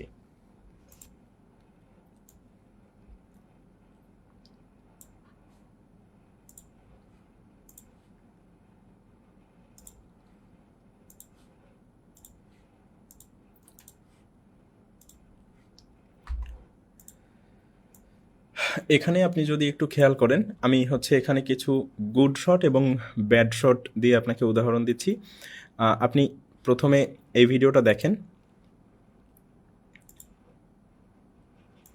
আমি পতানো আপনারা 5 থেকে 6 ঘন্টা যদি ওভারনাইট ভিজিয়ে রাখতে পারেন, আরো সব দিয়ে দেবো হলুদ। খুব বেশি জল দিয়ে দিলে জলের দেওয়া হয়ে গেল। কাঁচা লঙ্কা, শুকনো লঙ্কাকে ভালো করে নিন যতক্ষণ না হবে না 20 থেকে 30। ওকে, এটা আপনি ওভারঅল দেখে ফেললেন। আর এবার আপনি এই ভিডিওটা একটু দেখার চেষ্টা করেন। আজ বিরিয়ানি রান্না করতে গেলে একেবারে ভর্তা হয়ে যায়, অথবা 2 টেবিল চামচ দেখাবো আপনারা এভাবে ঝরিয়ে কুকারের সঙ্গে কিন্তু দারুণ। এটা দেখেন একটু। আর একটা আর দিয়ে দিচ্ছি চিনি, সাথে দিয়ে দিলাম কারণ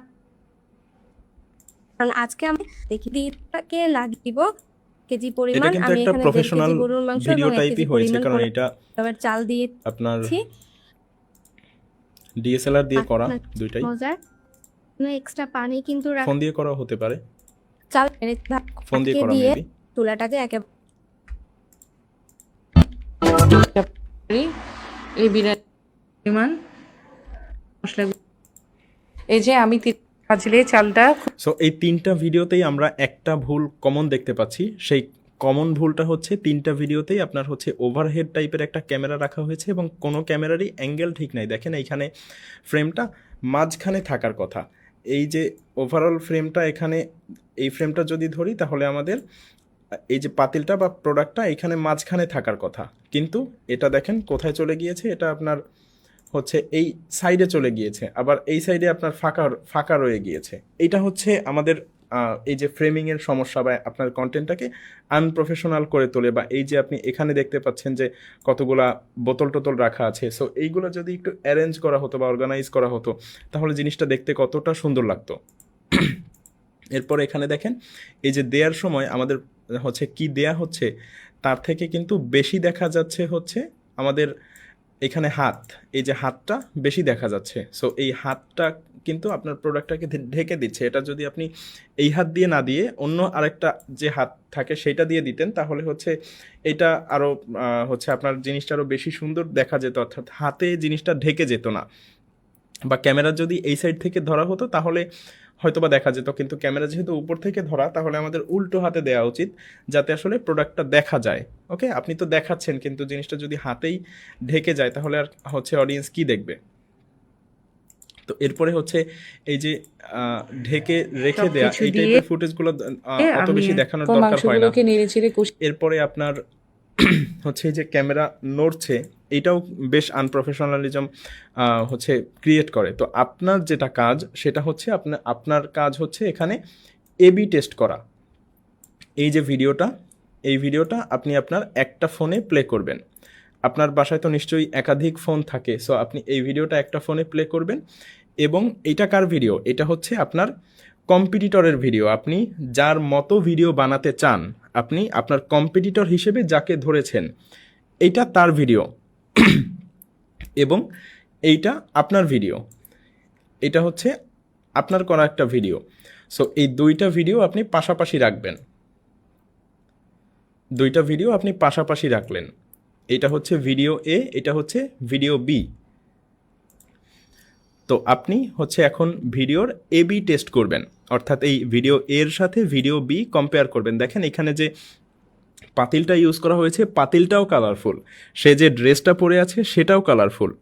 ওকে, পেছনে এই যে আপনি পেছনে যদি এই প্লেটগুলো দেখেন প্লেটগুলো কত সুন্দরভাবে সাজিয়ে রাখা হয়েছে, এখানে প্রত্যেকটা ডিটেল নিয়ে কাজ করা হয়েছে।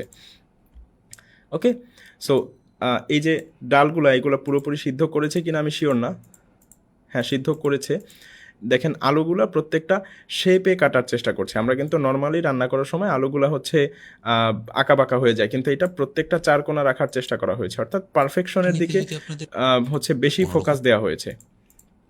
ওকে, যে বোলটা ইউজ করা হয়েছে দেখেন বোলটা কালো আলুটা সাদা, তার মানে একটা কন্ট্রাস্ট তৈরি করছে। এখানে যদি বোলটাও সাদা হতো আলুটাও সাদা হতো দেখতে কিন্তু অতটা ভালো লাগতো না, কিন্তু এখানে হচ্ছে আপনার বোলটা কালো আলুটা সাদা, বা আলুটা সাদা হচ্ছে আপনার নাইফটা কালো, চাকুটা কালো, ওকে, চাকুটা কালো, আমাদের খাবারগুলো সাদা, এত ডিটেইলে আপনার খেয়াল রাখা হয়েছে, ওকে।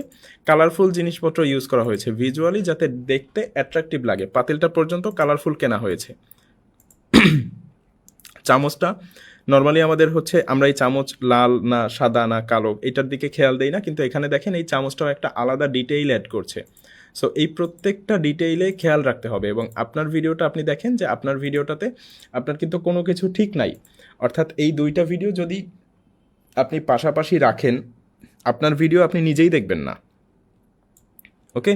সো দুইটা ভিডিওর মধ্যে আপনি কি করবেন, আপনি একটা খাতা নেবেন, এই পয়েন্টগুলো নোট করেন, আপনি একটা খাতা নেবেন, খাতা নিয়ে এই ভিডিওটাতে কি কি আছে সেইগুলো পয়েন্ট আউট করবেন, এবং আপনার ভিডিওতে কি কি ভুল আছে, কি কি নেই, কত ইনডেপথ ডিটেইলে আপনি যেতে পারেন তত ডিটেইলে আপনি যাবেন। এই ভিডিওতে কি কি আছে আর আপনার ভিডিওতে কি কি নেই, এইখানে আপনি সর্বোচ্চ চেষ্টা করবেন যেখানে হচ্ছে হাইয়েস্ট ডিটেইল আপনি যাতে ক্যাপচার করতে পারেন, হাইয়েস্ট ডিটেইল যাতে আপনার চোখে পড়ে। এখানে আপনি শুরু থেকে যদি দেখে আসেন ডিটেইল কি দেখছেন, যে এখানে 45 ডিগ্রি অ্যাঙ্গেলে শুরু হয়েছে, পাতিলটা নতুন, চামচটা নতুন, জামাটা হলুদ কালার, এরপরে শর্ট চেঞ্জ হয়ে গিয়েছে, অন্য অ্যাঙ্গেল দেয়া হয়েছে, অথবা সে জুম করে দিয়েছে, মেবি হ্যাঁ জুম করেই দিয়েছে, জুম করে আরেকটা অ্যাঙ্গেল ক্রিয়েট করার চেষ্টা করেছে। এরপরে হচ্ছে জিনিসটা প্রথম 4 সেকেন্ডের মধ্যেই দেখেন, আপনি কিন্তু এসে আপনি হচ্ছে শুরুতে আপনার নাম বলেন, ঠিকানা বলেন, নর্মালি মানুষ যেই ভুলটা করে, কিন্তু আপনি ইনি কিন্তু আপনার হচ্ছে নাম ঠিকানা বলছে না। এই যে আপনি যদি এই ভিডিওটা দেখেন, এই ভিডিওটা দেখলে দেখবেন, কোথায় গেল, এই যে এটা হবে এপিসোডে তোমাদের সকলকে স্বাগতম। আমি সোনিয়া আর এই যে প্রথমে মানুষ যেই ভুলটা করে সেটা হচ্ছে যে শুরুতে এসে নাম ঠিকানা বলা শুরু করে, স্বাগতম বলা শুরু করে, কিন্তু শুরুতে এত টাইম দেয়া কোনো ভিডিওতেই ঠিক না, কারণ ভিউয়ারের রিটেনশন ফল করে যায়। এখানে সে বসে বসে হচ্ছে আপনার কথা শোনার থেকে, আপনাকে দেখার থেকে সে বেশি না হচ্ছে চায় এই রান্নাটা কিভাবে করা হয়েছে সেটা দেখতে। সো এইখানে প্রথমে রান্নাটা দিয়েই শুরু করা হয়েছে। দেখেন প্রথমে হচ্ছে রান্নার আউটপুটও দেখিয়ে দেওয়া হচ্ছে যে এত সুন্দর আউটপুট হয়েছে, এইভাবে রান্নাটা শুরু করা হয়েছে। গোটা রান্নায় আপনি এই জিনিসপত্র দেখতে পারবেন, এবং দেখেন প্রত্যেকটা জিনিসে কত কত ডিটেইলড কালারের উপরে ফোকাস করা হয়েছে। দেখেন খাবার, তার উপরে লাল লাল মরিচ, সবুজ সবুজ মরিচ, সবুজ সবুজ ধনিয়া পাতা, একটা হচ্ছে কালার হচ্ছে একেবারে জীবন্ত প্রায় এরকম কালারফুল একটা লেবু, এবং প্লেটটা দেখেন 2 কালারের প্লেট ইউজ করা হয়েছে, এবং প্লেটটা যেহেতু সাদা সেহেতু তার টেবিলটা একটু ডার্কিশ কালারের, এবং এই টেবিলটার আশেপাশে কিন্তু কিছু না রাখলেও হতো। সে দেখেন এখানে একটা হচ্ছে মশলা ছড়িয়ে রেখেছে, স্টার মশলা মেবি, এটা হচ্ছে একটা শুকনা মরিচ, এইটা কি জানি না, এইটা হচ্ছে তার হলুদ মরিচ রাখার পাত্র, এবং পাশ থেকে 2টা রুটি। সো ওভারঅল প্রেজেন্টেশনটা সে দেখেন কত সুন্দর সাজিয়ে, গোটা ফ্রেমও সে ভরে দিয়েছে, ফিল আপ করেছে, এবং কালারের দিকে কত সুন্দর করে ফোকাস করেছে। এই প্রত্যেকটা ডিটেইল আপনি হচ্ছে লেখার চেষ্টা করবেন আপনার খাতায়, যে আপনি আসলে কত দূর পর্যন্ত লিখতে পারেন, কত দূর পর্যন্ত ধরতে পারেন। এখানে দেখেন আপনার ডালটা হচ্ছে আমাদের ব্রাইট কালারের, এই জন্য আমাদের বোলটা অর্থাৎ পাত্রটা নেওয়া হয়েছে ডার্ক কালারের, কালো কালারের। এবং এইটা শুধুমাত্র আমি কুকিংয়ের জন্য বলছি না, আপনি যদি যে কোনো নিশে কাজ করেন এই ক্ষুদ্র ডিটেইলগুলো আপনাকে হচ্ছে লিখতে জানতে হবে, খুঁজে বের করা জানতে হবে, এবি টেস্ট করাটা জানতে হবে। আপনার এই যে একজন কম্পিটিটরের ভিডিও বের করবেন, বের করে একেবারে শুরু থেকে শেষ পর্যন্ত ক্ষুদ্র ক্ষুদ্র ডিটেইল আপনি লেখা শুরু করবেন। আপনি ধরেন আপনি ইনফোগ্রাফ কন্টেন্ট সিলেক্ট করেছেন, মায়াজালের মতো কন্টেন্ট সিলেক্ট করেছেন, তো আপনি আপনার একজন বড় কম্পিটিটরের ভিডিও ওপেন করবেন এবং পাশে আপনার ভিডিও এইভাবে ওপেন করবেন। এবার দেখবেন যে আপনার বড় কম্পিটিটরের মধ্যে আসলে আছে কী কী আর আপনারটায় নেই কী কী।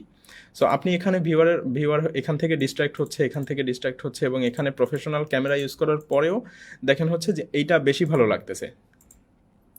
ওকে, সো এইটার অ্যাঙ্গেল ঠিক নেই, এখানে যদি একটু হচ্ছে আপনার সামান্য জায়গা রাখা হতো, চুলাটা যদি অন্য জায়গায় নেওয়া হতো, রান্না করার জন্য একটা ছোট্ট একটু জায়গা ফিক্স করা হতো, তাহলে জিনিসটা অনেক বেশি সুন্দর হতো। এখানে এই পাতিলটার পরিবর্তে একটা কালারফুল পাতিল রাখলে, এবং হচ্ছে এই যে হাতে ঢেকে যাচ্ছে প্রোডাক্টগুলা, এইভাবে হাতে না ঢেকে যদি প্রোডাক্টগুলো হাতের উল্টো পাশে রাখা হয়, যে প্রোডাক্টগুলো এইভাবে দেখা যাবে, এইগুলো একটু যদি আপনি খেয়াল রাখেন, ওকে, যে জিনিসপত্রগুলো দিচ্ছেন, কারণ এইগুলো হচ্ছে আপনার ওয়ান টাইম ইনভেস্টমেন্ট, এইগুলো কিনতে আপনার খুব বেশি টাকা পয়সাও লাগে না, খুব বেশি পরিশ্রমও হয় না, জাস্ট একটু ঘেটে ঘুটে জিনিসগুলো একটু অ্যানালাইসিস করে কিনলেই হয়। এখানে আপনি এই যে এখানে এই ইনিও হচ্ছে মশলা টশলা রাখার চেষ্টা করেছে, ফুল পাতা রাখার চেষ্টা করেছে, কিন্তু দুইটা জিনিসের মধ্যে পার্থক্য আপনি নিজেই ধরতে পারবেন যে দুইটা জিনিসের মধ্যে পার্থক্য কতটুকু। ওকে, সো এইখানে ব্রাইটনেস বেশি, এইখানে ব্রাইটনেস কম, এইখানে হয়তো বা পোস্ট প্রোডাকশন এডিটিংয়ে এইগুলোর কালার বাড়িয়ে দেওয়া হয়েছে, ইনি হয়তো বা কালার বাড়ায়নি, বা এই ফুলগুলো আপনার চিপ ফিল দিচ্ছে কিন্তু এটা একটা প্রিমিয়াম লাক্সারি ফিল দিচ্ছে। সো এই জিনিসপত্রগুলো হচ্ছে আপনি নিজেই নোট ডাউন করবেন। এবং এখানে দেখেন কতগুলো অ্যাঙ্গেল বা কতগুলো শট ইউজ করা হয়। এখানে দেখেন একটা ক্লোজ আপ শট ইউজ করা হয়েছে, আবার তারপরে হচ্ছে আপনার দূর থেকে আরেকটা শট নেওয়া হয়েছে, তারপরে হচ্ছে আপনার এই যে প্রত্যেকটা প্রোডাক্টের ক্লোজ আপ শট নেওয়া হচ্ছে। এই শটটা কিভাবে নেওয়া হয়েছে, এই শটটা হচ্ছে আপনার এটা আমি অবশ্য আপনাদের নেক্সট ক্লাসে দেখাবো। এই শটটা হচ্ছে এই খাবারটা এখানেই আছে, মোবাইলটা হাতে ধরে সুন্দর করে খাবারের চারপাশ থেকে ঘুরিয়ে নেওয়া হয়েছে।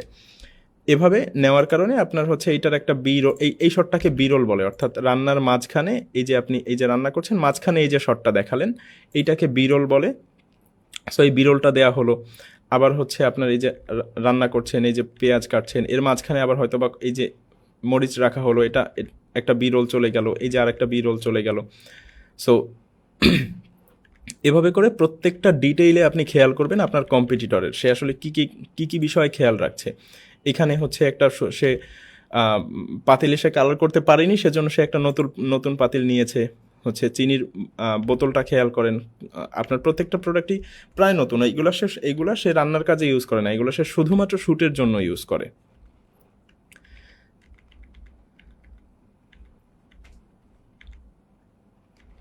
ওকে, এবং প্রত্যেকটা জিনিসে দেখেন আপনার হচ্ছে এই যে খাবারটা খাওয়া যাক বা না যাক দেখতে সুন্দর লাগছে, এটা হচ্ছে ওভারঅল কথা।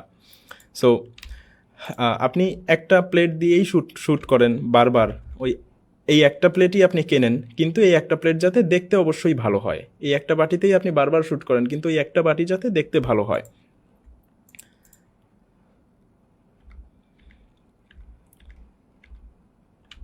ওকে, সো এখানেও এমন না যে ইনি ফ্রিতে শ্যুট করেছে, এনারও টাকা খরচ হয়েছে, এনারও ব্যাকগ্রাউন্ড দিতে হচ্ছে আপনার কষ্ট হয়েছে, এনারও হচ্ছে সেম তেল মশলাই যাচ্ছে, সেম কষ্টই যাচ্ছে, ক্যামেরাও হচ্ছে ইনিও ধরেছে, উনিও ধরেছে, ইনিও রান্না করেছে, উনিও রান্না করেছে, ইনিও 2 ঘন্টা খরচ করে রান্না করেছে, উনিও 2 ঘন্টা খরচ করে রান্না করেছে, ইনিও দেখেন আপনার হচ্ছে সে একটা হচ্ছে এই যে চামচ দিয়ে নাড়ছে, সেও একটা চামচ দিয়ে নাড়ছে, কিন্তু দুইটা কন্টেন্টের মধ্যে কিন্তু আকাশ পাতাল পার্থক্য। সো আপনি আসলে আপনার কম্পিটিটরের শর্টগুলো দেখবেন, অ্যাঙ্গেলগুলো দেখবেন যে সে আসলে কতগুলো অ্যাঙ্গেল ইউজ করতেছে, কিভাবে ইউজ করতেছে। দেখেন সে কিন্তু স্ট্যাটিক শটের থেকে যায় নাই, সে হচ্ছে সে একটা রান্না দেখাচ্ছে এবং এরপরেই সে শর্ট চেঞ্জ করে ফেলছে, এরপরে সে আরেকটা অ্যাঙ্গেলে নিয়ে যাচ্ছে। অর্থাৎ আপনি যদি এখানে মোটামুটি 2টা ক্যামেরা রাখতে পারেন, সেক্ষেত্রে আপনার ওভারঅল এই জিনিসটা কভার আপ হয়ে যাবে। আপনি একটাতে হচ্ছে মেইন রান্না শ্যুট করবেন, আর একটাতে হচ্ছে আপনি হয়তো বা কী দিচ্ছেন, বা আরেকটা পাতিলের একেবারে কাছে রাখা হলো যেটা আসলে ওইটার মধ্যে আপনি যে নাড়াচাড়াটা করতেছেন ওইটা ভিডিও হবে। আর আরেকটা ক্যামেরায় আপনি হচ্ছে এরকম দূর থেকে রান্না করতেছেন, সেটা ভিডিও করা যায়। সো এটা আপনার মতো করে আপনি সাজাবেন যে আপনি আসলে কিভাবে দেখাতে চাচ্ছেন। ওকে, এরপর আপনি শটগুলো একাধিক নেবেন, কারণ ভিডিওগ্রাফি আসলেই কষ্ট, ভিডিওগ্রাফি একেবারে কম কষ্টে হয়ে যায় না। সো প্রত্যেকটা প্রোডাক্টের শট আলাদা নিয়ে নেবেন। এবং এই যে দেখেন ইনি কিন্তু এই যে ইনগ্রিডিয়েন্ট শটটা ইউজ করে নাই, ইনি হচ্ছে যদি শুরুতে দেখাতেন যে আমি আসলে এই প্রোডাক্টগুলো ইউজ করতেছি, এটা যদি একবারে উনি দেখিয়ে দিতেন।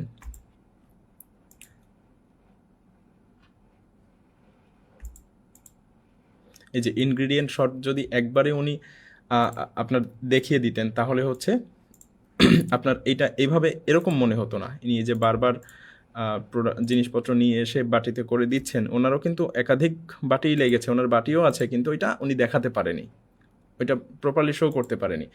সো এইখানে আপনার কালার, এখানে আপনি একটা কিছু রাখতে হবে বলে রেখে দিলেন এরকম না, এখানে আপনি কি রাখবেন সেটা অবশ্যই ভেবে চিনতে, যাতে ভিডিওতে ডিস্ট্রাক্ট না করে, ভিডিওকে চিপ ফিল না দেয়। এই যে এই ফুলটার কারণে ভিডিওটা চিপ ফিল করছে, কিন্তু এইখানে দেখেন আপনার হচ্ছে প্রিমিয়াম ফিল হচ্ছে। সো এই ফিলটা যাতে প্রিমিয়াম থাকে এজন্য আপনি কি করতে পারেন, এই ওভারঅল জিনিসগুলো আপনি খাতায় লিখে নোট ডাউন করে দেন আপনি শুরু করবেন। অর্থাৎ এই যে এটা কিন্তু স্ট্যাটিক শট, একটার পরে একটা দিয়ে যাওয়া হচ্ছে, ক্যামেরা অ্যাঙ্গেলে কোনো চেঞ্জ নাই, কিন্তু এখানে একাধিক বার হচ্ছে ক্যামেরা অ্যাঙ্গেল চেঞ্জ করা হচ্ছে। এইটাকেই আপনার ক্যামেরা অ্যাঙ্গেল চেঞ্জ করে ফেলা যায় এই একই শট দিয়ে। আপনি জাস্ট এতটুকু জুম করে দিবেন, আর বাকি অংশ দেখানোর দরকার নেই, তখন এটাই মনে হবে যে একটা আলাদা ক্যামেরা অ্যাঙ্গেল। ওকে, এই ছেলেটাও সেম কাজ করে মাঝে মধ্যে। এই মাত্রই দেখেন এই যে তেল হচ্ছে সে দিল, এবং এরপরে আপনার হচ্ছে ওই শটটাই আবার জুম করে দেয়, এই যে এই শটটাই আবার জুম করে দিয়েছে। দুইটা শট মনে হয়, একাধিক শট মনে হয়, এবং এতে রিটেনশন ফল করে না। এভাবে করে আপনি হচ্ছে আপনার এবি টেস্টগুলো করবেন, এবং আপনার কম্পিটিটর কী কী শট ইউজ করছে, কম্পিটিটরের থেকে কোন, আর আপনি তো প্রথমে আপনার কী কী নাই সেইগুলো খুঁজবেন। এরপরে আপনার যখন ভিডিও সমান সমান হয়ে যাবে, এবি টেস্টে আপনার ভিডিও আর এই ভিডিও সমান সমান হয়ে যাবে, তখন আপনি খোঁজা শুরু করবেন যে এই কম্পিটিটরের ভিডিওতে আসলে কী কী ভুল আছে। ওকে, তখন আপনি কম্পিটিটরের ভুল খুঁজে ওই ভুলগুলো আপনার ভিডিওতে শোধরানোর চেষ্টা করবেন, তখন আপনি কম্পিটিটরের থেকেও ভালো হয়ে যাবেন। ওকে, সো এইভাবে করে আপনি হচ্ছে কম্পিটিটরের সাথে মেইনলি এবি টেস্টটা করবেন, যেটা আপনার ভিডিওর সাথে তার ভিডিওর পার্থক্যটা আপনার নিজের চোখে দেখাবে। এটা হচ্ছে আপনি হয় পাশাপাশি দুইটা ফোনে রেখে করবেন, আর না হলে আপনি আপনার যদি পিসি থাকে এইভাবে দুইটা ট্যাবে পাশাপাশি নিয়ে করবেন।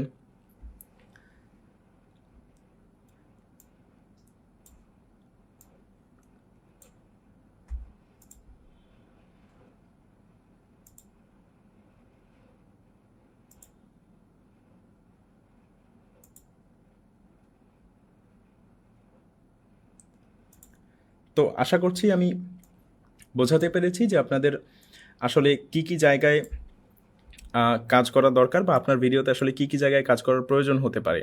এই মোট কথা হচ্ছে যে এই ভিডিও আহামরি কঠিন কিছু না, আহামরি হচ্ছে কোনো জিনিসই না। আমি শর্টগুলো আপনাদেরকে আগামী ক্লাসে হচ্ছে দেখানোর চেষ্টা করব যে কিভাবে শর্টগুলো নেবেন।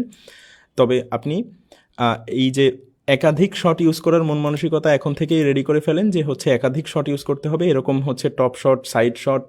আপনার যদি ক্যামেরা একটাও থাকে, আপনি হচ্ছে প্রথমে এই শটগুলো নিয়ে নেবেন যতদূর নেওয়া যায়, পরে সাইড শট নেবেন, কিন্তু শট আপনাকে একাধিক রাখতে হবে।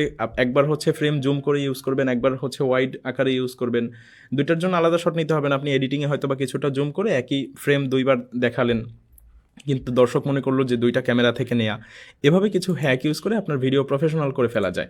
এবং আপনি এই যে কালারে কিছু কাজ করবেন, এই যে এই ভিডিওগুলো যে কালারে কাজ করা হয় নাই, এখানে জাস্ট স্যাচুরেশনটা ধরে বাড়িয়ে দিলেই আপনার হচ্ছে জিনিসটা অনেক বেশি সুন্দর লাগতো, জাস্ট কালারটা বাড়িয়ে দিলেই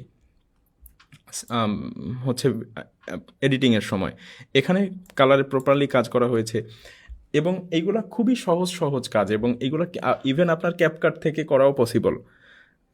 ওকে, সো এই জিনিসপত্রগুলো যদি একটু খেয়াল রাখা যায়, তাহলে মোটামুটি আমাদের ভিডিওগুলো কোয়ালিটিফুল হয়ে যায়। তো এই এবি টেস্টটা আপনারা করবেন, এবং অবশ্যই আপনার ভিডিওর সাথে তার ভিডিও কোয়ালিটি কম্পেয়ার করবেন।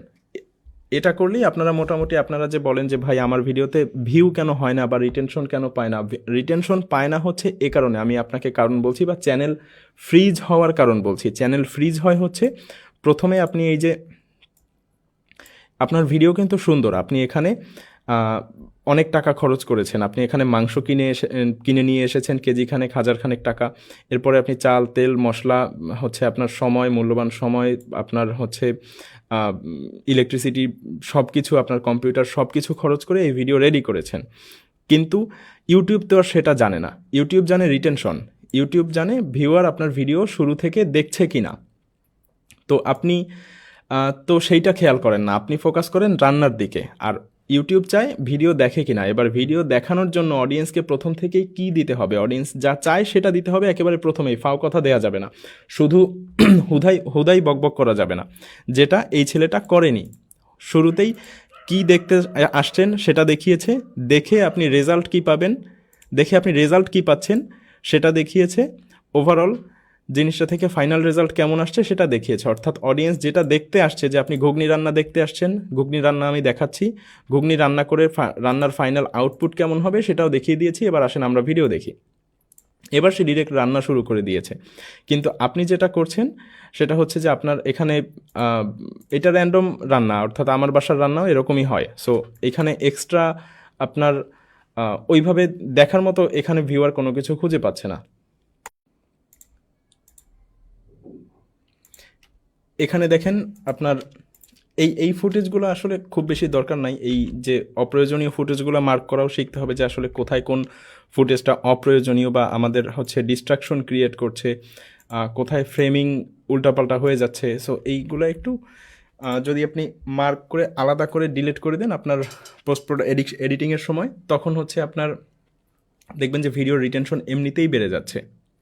ওকে, সো এই দেখেন এই যে হাবিজাবি জিনিসপত্র দেখানো হচ্ছে।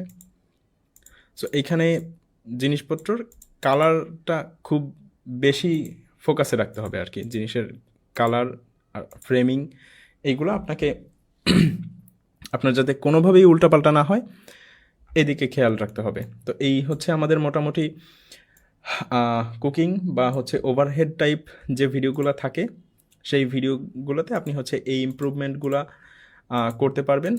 এরপর হচ্ছে আমাদের ভ্লগিং নিশ বা হচ্ছে আমাদের আউটডোর নিশ। আমরা হচ্ছে এখানে ফুড রিভিউ ধরতে পারি, ফুড ভ্লগিং ধরতে পারি, স্ট্রিট ফুড ভ্লগিং ধরতে পারি, বা হচ্ছে নর্মাল ভ্লগিংও ধরতে পারি, ডেইলি লাইফ ভ্লগিং ধরতে পারি, ভিলেজ লাইফস্টাইল ভ্লগিং ধরতে পারি। সো এইখানে আমাদের আসলে কি কি পয়েন্টে ফোকাস করা দরকার, যখনই আপনি এই ক্যাটাগরির ভিডিওর মধ্যে চলে আসবেন তখন হচ্ছে আমাদের প্রথম যে ভুলটা হয় যে ভ্লগিং বা এই টাইপের ভিডিওতে শুরুতেই হচ্ছে অডিয়েন্সকে বলা শুরু করে যে আজকে আমি এইটা খাবো বা আজকে আমি এইটা করব, আজকে আমি মানে আমি কেন্দ্রিক ভিডিও হয়ে যায়। কিন্তু দর্শক কিন্তু আপনি কেন্দ্রিক ভিডিও চায় না, আপনি কেন্দ্রিক ভিডিও দর্শক একটু কম চায়। দর্শক চায় যে আজকে সে কি দেখতে পারবে, দর্শক কি দেখতে পারবে, আপনি আজকে এটা দেখবেন, আপনাদেরকে আজকে দেখাবো এই জায়গায় যাব, এই জায়গায় গিয়েছিলাম। সো শুরুতে আসলে আপনি এই যে একটু আগে কুকিং নিশের উদাহরণ যেভাবে দিলাম যে শুরুতে একটা ওভারভিউ যদি দিয়ে দেন ভিডিওতে, তাহলে মোটামুটি দর্শক একটা ইন্টারেস্ট পায়। কিন্তু শুরুতে যদি আপনি কেন্দ্রিক শুরু হয় ভিডিওটা, অর্থাৎ এখানে সবসময় আপনি কি করছেন, দর্শক আসলে কি চায়, এটা বেশি জরুরি ওটার থেকে। আপনি একজন দর্শকের পার্সপেক্টিভ থেকে চিন্তা করবেন। আপনি চিন্তা করবেন যে আপনি একজন দর্শক, এবার আপনি যদি কোনো ভ্লগ ভিডিও দেখতেন তাহলে আপনি আসলে কি দেখতেন, কি হলে দেখতেন আর কি হলে চলে যেতেন। আপনি চলে যেতেন যে যদি কেউ এসে শুরু করতো যে সে আসলে কি করছে, সে খাচ্ছে, সে ঘুমাচ্ছে, এইগুলো তো আপনি দেখতে চাইতেন না। আপনি দেখতে চাইতেন যে অমুক ওই জায়গায় আসলে দেখার মতো জায়গা কি আছে, ওই জায়গায় খাওয়ার মতো জায়গা কি আছে, খাবারটার স্বাদ আসলে কেমন, ওই রেস্টুরেন্টটা কেমন। আপনি কিন্তু তাকে কেন্দ্রিক জিনিসপত্র একটু কম দেখতে চাইতেন। সো বা তাকে কেন্দ্রিক জিনিসপত্র দেখানোর জন্য আলাদা নিশ আছে, কিন্তু তাতেও হচ্ছে ওই ব্যক্তি আর ভিডিওর মধ্যে হয়তো বা 50% টাইম থাকে আর 50% হচ্ছে বাকি জিনিসপত্র রাখা হয়। কিন্তু আমরা শুরুতেই যদি যারা ভ্লগ করি, ভ্লগের প্রথমেই যে ভুলটা করি সেটা হচ্ছে যে আমরা শুরুতে আমি কেন্দ্রিক ভ্লগ বানাই। আমি কি করছি, আমি এই জায়গায় যাচ্ছি, আমি এই জায়গায় হচ্ছে খাচ্ছি, এই জিনিসপত্রগুলো দেখায়, যে কারণে হচ্ছে ভিউয়ার ইন্টারেস্ট কম পায়। সো ভিউয়ার কিন্তু আপনার হচ্ছে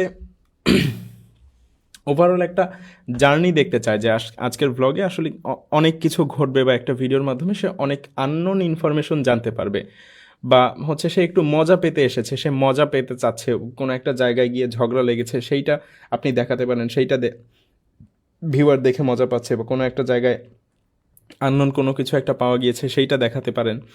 সো ভ্লগে আসলে সব কিছুর মিক্স, অর্থাৎ location, emotion, movement, reaction, ambience সব একসাথে কাজ করে। শুধুমাত্র আপনি আপনার রিয়াকশন দেখালে কিন্তু সেটা ভ্লগ ভিডিও হয় না। এটা আমাদের প্রথম ভুল আর কি ভ্লগ ভিডিও করতে গেলে। আর ভ্লগে হচ্ছে আপনার শুধুমাত্র ইনফরমেশন দিলেও হয় না যে আপনি এটা পারবেন, এটা খাওয়া উচিত না। আপনার হচ্ছে ওভারঅল একটা জার্নি দেখতে চায় যে আপনি আসলে আপনার এক্সপিরিয়েন্স কেমন ছিল, একজন অডিয়েন্স হিসেবে তার এক্সপিরিয়েন্স কেমন হতে পারে সেখানে গেলে। ওকে, সো একটা খারাপ ভ্লগ তখনই হয় যখন হচ্ছে ক্রিয়েটর শুধু ক্যামেরাতে ফেস দেখায়, কথা বলে, কিন্তু সারাউন্ডিংয়ের ওয়ার্ল্ড দেখায় না। আবার যদি আপনি শুধু সারাউন্ডিংয়ের ওয়ার্ল্ড দেখান, ফেস একেবারেই কম দেখান, সেক্ষেত্রেও একটা ঝামেলা হয়। তবে সেই ঝামেলাটার পরিমাণ এইটার থেকে কম। সব থেকে বেশি ঝামেলা হয় যে আপনি যখন শুধু কথা বলেন, সারাউন্ডিং কম দেখান। আবার হচ্ছে ভ্লগে যদি আপনি শুধু বিরল দিয়ে চালিয়ে দেন, মানে হচ্ছে ভ্লগে আপনি পরিবেশ দেখাচ্ছেন, এটা সেটা দেখাচ্ছেন, কিন্তু আপনি নিজে কথা কম বলছেন বা বলছেন না, সেক্ষেত্রেও আবার হিউম্যান কানেকশনটা কমে যায়। অর্থাৎ আপনি চান যে ভ্লগের মধ্যে কেউ একজন এসে কথা বলুক, ফ্রেন্ডলিভাবে কথা বলুক, ওইটা যদি না থাকে সেক্ষেত্রেও হিউম্যান কানেকশন কমে যায়। তো ভ্লগে একটা ব্যালেন্স দরকার হচ্ছে ক্রিয়েটর প্রেজেন্সের, ক্রিয়েটর থাকছে, এনভায়রনমেন্টও থাকছে, আপনার একটা স্টোরি থাকছে ওভারঅল ভ্লগে, যাতে একটা গল্প থাকে যে হচ্ছে আপনার কোনো একটা ইভেন্ট, কোনো একটা ঘটনা কেন্দ্র করে, কোনো একটা খাবারকে কেন্দ্র করে, কোনো একটা অনুষ্ঠানকে কেন্দ্র করে আপনার মুড, আপনার হচ্ছে রিয়েল লাইফের বিভিন্ন ঘটনা, বিভিন্ন ইনসিডেন্ট, এই সমস্ত জিনিসপত্র যাতে ভ্লগে থাকে। ওকে, ভ্লগে হচ্ছে মেইনলি হচ্ছে আপনার অথেন্টিসিটি, অর্থাৎ অথেন্টিসিটি মানে হচ্ছে ওভারঅল জিনিসটা আপনি হচ্ছে কত সুন্দরভাবে প্রেজেন্ট করতে পারেন, তবে রিয়েলিস্টিক ওয়েতে। কোনো ফেক জিনিসপত্র আপনি ফেক হাসছেন, ফেকভাবে দেখাচ্ছেন এরকম না, রিয়েলিস্টিক জিনিসপত্র কিন্তু সুন্দর ওয়েতে আপনাকে প্রেজেন্ট করতে হবে। ওকে, শ্যুটের আগে আপনার হচ্ছে কি কি খেয়াল রাখা দরকার? শ্যুটের আগে হচ্ছে আপনার ঠিক করতে হবে যে ভ্লগটা আসলে কী type vlog, event type vlog, daily vlog, study life vlog, আসলে কী টাইপ ভ্লগ। এবার ওই টাইপ, যে টাইপ ভ্লগ, সেই টাইপ ভ্লগের জন্য আপনি আসলে কি কি কাজবাজ করবেন সেটা হচ্ছে আপনাকে ডিসাইড করতে হবে। এই ডিসিশনগুলোর উপরে হচ্ছে আপনার শর্ট স্টাইল, আপনার মুভমেন্ট, আপনার হচ্ছে কয়টা শট নিতে হবে, কতগুলো বিরল নিতে হবে, আপনার হচ্ছে কোথায় যাবেন, কি কি কথা বলবেন, কি কি এনভায়রনমেন্ট দেখাবেন, এগুলো আগে থেকে একটু মাথার মধ্যে সাজিয়ে নিলে আপনার গোটা ভ্লগটা শ্যুটের সময় অনেক বেশি সাজানো গোছালো হবে। কিন্তু আপনি কিছুই জানেন না, বাসা থেকে বেরিয়ে পড়ছেন, এরকমভাবে বের হলে যখন শ্যুট করে বাসায় ফিরে আসবেন দেখবেন যে আপনার এডিটিংয়ে আসলে গোলমাল বেঁধে গেছে, আপনি কোন জায়গায় কী দিবেন খুঁজে পাচ্ছেন না। ওকে, সো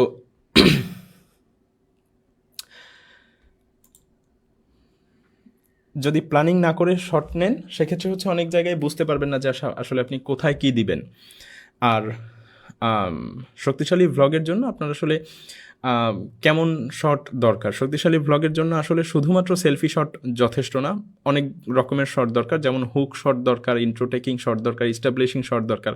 হুক শট কি, আপনি হচ্ছে অনেক আজকের ভ্লগে হয়তো বা অনেক সুন্দর খাবার খেয়েছেন, বা অনেক সুন্দর একটা রেস্টুরেন্টে গিয়েছেন, অথবা অনেক সুন্দর একটা জায়গায় গিয়েছেন, সূর্যাস্ত দেখেছেন।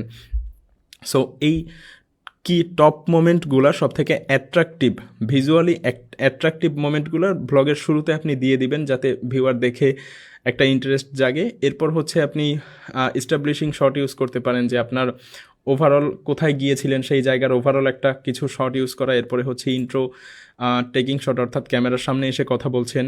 এরপর আরও কিছু সাপোর্ট শট থাকে, ধরেন আপনি হাঁটছেন, আপনার হচ্ছে বাইক চালাচ্ছেন, পিওভি শট, অর্থাৎ এরপরে হচ্ছে আপনার বিরোল শট, আপনি কোনো একটা বাজারে গিয়েছিলেন সেইখানের ফলের শট, খাবারের শট, ফুচকার শট, হচ্ছে মেট্রো রেলে উঠেছিলেন, স্কুলের বাচ্চারা যাচ্ছে, নদীর পাশ থেকে ঘুরে এসেছেন। এইগুলো হচ্ছে আপনি নর্মালি আপনি না থেকে ওই জায়গাগুলোর একটু সিনেমাটিক শটগুলো নেবেন, অর্থাৎ হাতটা সুন্দর করে ঘুরিয়ে বা হচ্ছে দাঁড়িয়ে সুন্দর করে চারপাশের জিনিসটা একটু দেখাবেন, যাতে আপনার হচ্ছে এইটা আপনি সাপোর্ট শট হিসেবে ইউজ করতে পারেন।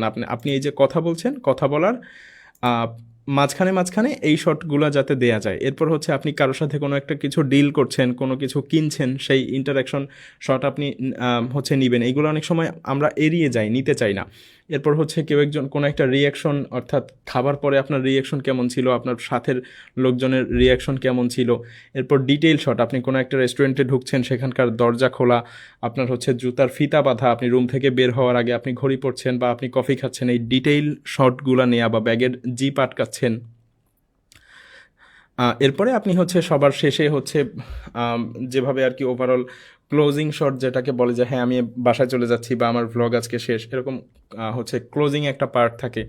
সো এই এত ধরনের শট হচ্ছে আমাদের ভ্লগের ভেতরে মেইনলি থাকে, কিন্তু আমরা এইগুলা খেয়াল না করে, এত ভেরিয়েন্ট না করে আমরা হচ্ছে ক্যামেরা নিয়ে বের হয়ে বিভিন্ন জিনিস ভিডিও করে নিয়ে বাসায় চলে আসি।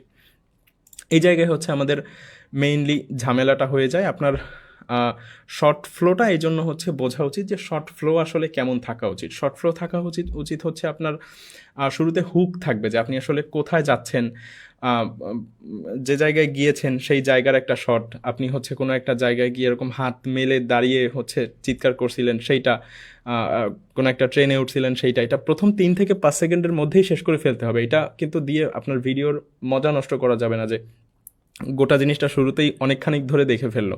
শুরুতে হালকা হালকা করে দেখিয়ে টাচ দিয়ে গেলেন, এরপরে হচ্ছে একটা কুইক ইন্ট্রো দিলেন যে আজকে আপনি এই জায়গায় যাচ্ছেন। এরপরে হচ্ছে আপনি রেডি হলেন, যে আপনি ব্যাগ গোছালেন, রুম থেকে বের হলেন, এরপরে হচ্ছে আপনি বাসে ট্রেনে উঠলেন বা যে হচ্ছে যাতে যাবেন সেইটাতে উঠলেন। এরপরে আপনার রাস্তার শট, জার্নির শট, গাড়ি বা ট্রেনের শহরের মুভমেন্ট আলাদা করে আপনি ভিডিও করলেন, বন্ধুদের সাথে এক্সপ্লোরেশন, আপনার হচ্ছে কোনো একটা জায়গায় পৌঁছানো, এরপর আপনি কোনো চা খাচ্ছেন, আপনার কোনো একটা দোকানে গিয়েছেন বা কিছু খাচ্ছেন, এই সমস্ত ডিটেইল শট। এরপর হচ্ছে আপনার মাঝপথে এসে আপনার কোনো একটা ফিলিং হচ্ছে যে এই জায়গাটা অনেক সুন্দর বা এই জায়গাটা আমি আগে কখনো দেখিনি, এরকম হচ্ছে মিড পয়েন্ট রিফ্লেকশন। এরপর হচ্ছে ফাইনাল সেগমেন্ট, যে আজকে আপনি যেখানে আসতে চেয়েছিলেন সেখানে পৌঁছে গেছেন, এরপর ফাইনাল আউটরো। এইভাবে হচ্ছে আপনার শর্ট ফ্লোটা সাজানো উচিত, যে শুরু থেকে একেবারে শেষ পর্যন্ত যাতে একটা স্টোরি থাকে, ভিউয়ার যাতে দেখে জিনিসটা মজা পায়। ওকে, সো শর্টে আসলে একটা ভ্লগে কী কী ধরনের বিরোল থাকতে পারে। বিরোল মিনস হচ্ছে আপনি যে শুধুমাত্র এভাবে কথা বলবেন তা কিন্তু না। শর্টের মধ্যে, ব্লগের মধ্যে আপনার বিভিন্ন এক্সট্রা শট ইউজ করা হয়, যেগুলো সাপোর্টিভ শট বলে, যেমন আকাশ দেখানো হয়, ক্যাফে দেখানো হয়, ক্যাম্পাস দেখানো হয়। সো এগুলোর ক্যাটাগরি আপনাদের মুখস্থ করার দরকার নেই, আপনারা জাস্ট দেখে রাখেন আর কি। এবং এগুলোর স্ক্রিনশট দিয়ে পরে আপনি হচ্ছে আপনি যদি যে যখন প্ল্যান করবেন তখন এগুলো আপনার কাজে লাগবে। হচ্ছে আপনার এনভায়রনমেন্ট বিরল, অর্থাৎ রাস্তা, দোকান, আকাশ, এই সমস্ত জিনিসপত্র আপনি হচ্ছে শর্ট যখন ভ্লগ করবেন তখন এইগুলা সুন্দর জিনিসপত্র সামনে পড়লেই আলাদা করে ভিডিও করে রাখবেন, আপনি ছাড়া, আপনি ফ্রেমে থাকবেন না। এরপর হচ্ছে ট্রানজিশন শট, অর্থাৎ door open, road crossing, vehicle যাচ্ছে, সিঁড়ি দিয়ে উঠছেন, লিফট, ডোর, এইগুলো থাকলে আপনি হচ্ছে ট্রানজিশন হিসেবে ইউজ করতে পারবেন, অর্থাৎ দরজা খুললে ওই পাশে আরেকটা সিন শুরু হয়ে যাচ্ছে দরজার ওপাশ থেকে। এরপর আপনার অবজেক্টের বিরল, মোবাইল, ব্যাগ, খাবার, হাতঘড়ি, কিবোর্ড, এইগুলা হচ্ছে আপনি যদি আপনার ব্লগে এইগুলা পার্ট থাকে সেক্ষেত্রে অবজেক্টের বিরল নিতে পারেন, চা, কফি, এই সমস্ত জিনিসপত্র। এরপর অ্যাকশন বিরল, আপনি হচ্ছে সুন্দর করে বসছেন, সেই বসার শুধু একটা শট, কোনো কথা ছাড়া, জাস্ট বিরল। এরপর আপনি কোথা দিয়ে ঢুকছেন, ওইটার স্লো মোশনে আপনি ঢুকছেন, ওই একটা এন্ট্রি শট বা একটা এক্সিট শট বা কোনো কিছু একটা অর্ডার করছেন, কারোর সাথে কথা বলছেন, হাঁটছেন, এগুলোর বিভিন্ন স্লো মোশন টাইপ শট দেখি না ভ্লগের মধ্যে। এরপর হচ্ছে আপনার নাইট সিটি, সানলাইট, রেইন, এই সমস্ত জিনিসপত্র এক্সট্রা করে শট নিয়ে নেবেন, এগুলো আপনার শটের মাঝখানে সাপোর্ট দিবে অনেক। এরপর হচ্ছে রিয়াকশন শট, আপনার হাসি, সারপ্রাইজ, হচ্ছে এক্সাইটমেন্ট, হচ্ছে অবজার্ভিং, এরকম বিভিন্ন শট আপনি হচ্ছে এক্সট্রা করে নিয়ে রাখবেন আপনার কথা বলার বাইরেও। যখন এটা আপনি নিয়ে রাখবেন তখন হচ্ছে আপনার এইটা এক্সট্রা করে সাপোর্ট দিবে। তো আমরা হচ্ছে ব্লগিংয়ের আপনাদেরকে কিছু উদাহরণ দেখানোর চেষ্টা করি যে আপনারা আসলে শর্টগুলো কিভাবে কি প্ল্যান করতে পারেন।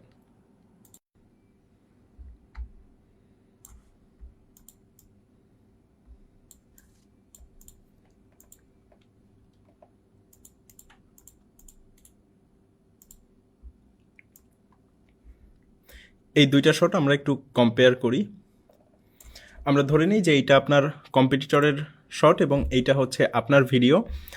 সো দুইটা ভিডিওর মধ্যে যদি আপনি হচ্ছে দুইটা ভিডিওর মধ্যে এবি টেস্ট করেন বা হচ্ছে পাশাপাশি রেখে টেস্ট করেন, বা এইটার মধ্যে কি কি আছে সেইটা যদি আপনি খাতায় নোট করা শুরু করেন, আর এইটার মধ্যে কি কি নেই সেইটা যদি আপনি খাতায় নোট করে ফেলেন, তাহলে দেখবেন যে আপনি এমনিতেই অনেকগুলো পয়েন্ট পেয়ে গেছেন। তো আমি আপনাদেরকে একটু ধরিয়ে দেওয়ার চেষ্টা করছি।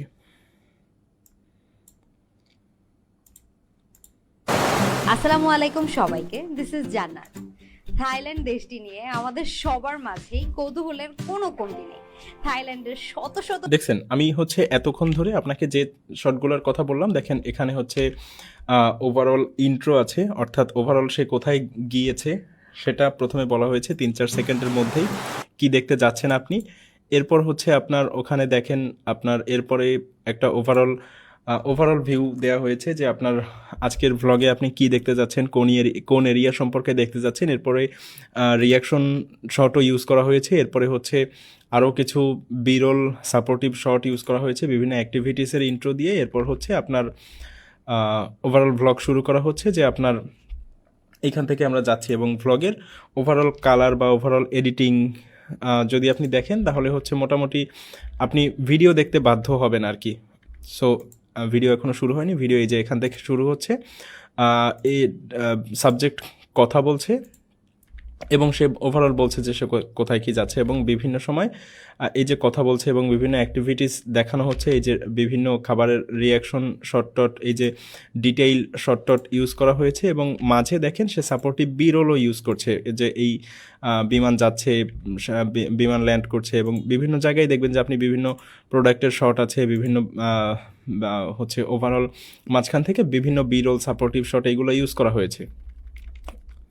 ওকে, সো এই জিনিসগুলো হচ্ছে রিটেনশন ধরে রাখে, এবং ওভারঅল সাবজেক্ট অবজেক্ট নিয়ে কথা বলা হয়, আমি কেন্দ্রিক শট হয় না এই যে।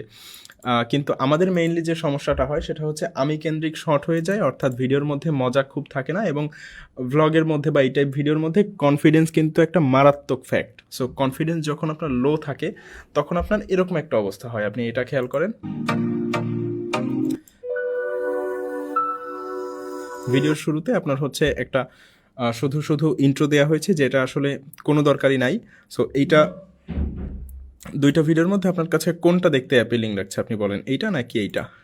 সো এইখানে আপনি যেটা দেখতে আসছেন সেটাই আছে, কিন্তু এখানে শুধু শুধু আপনার কিছু সময় নষ্ট হচ্ছে। ওকে, সো এরপরে হচ্ছে আপনার এখানে ফ্রেমিং ঠিক নাই, অ্যাঙ্গেল ঠিক নাই, মোবাইল বাঁকা হয়ে গিয়েছে, নয়েজি শট। সো আমাদের অধিকাংশ শটই হচ্ছে এরকম হয়ে যায়, যে কারণে মেইনলি সমস্যাটা হয়।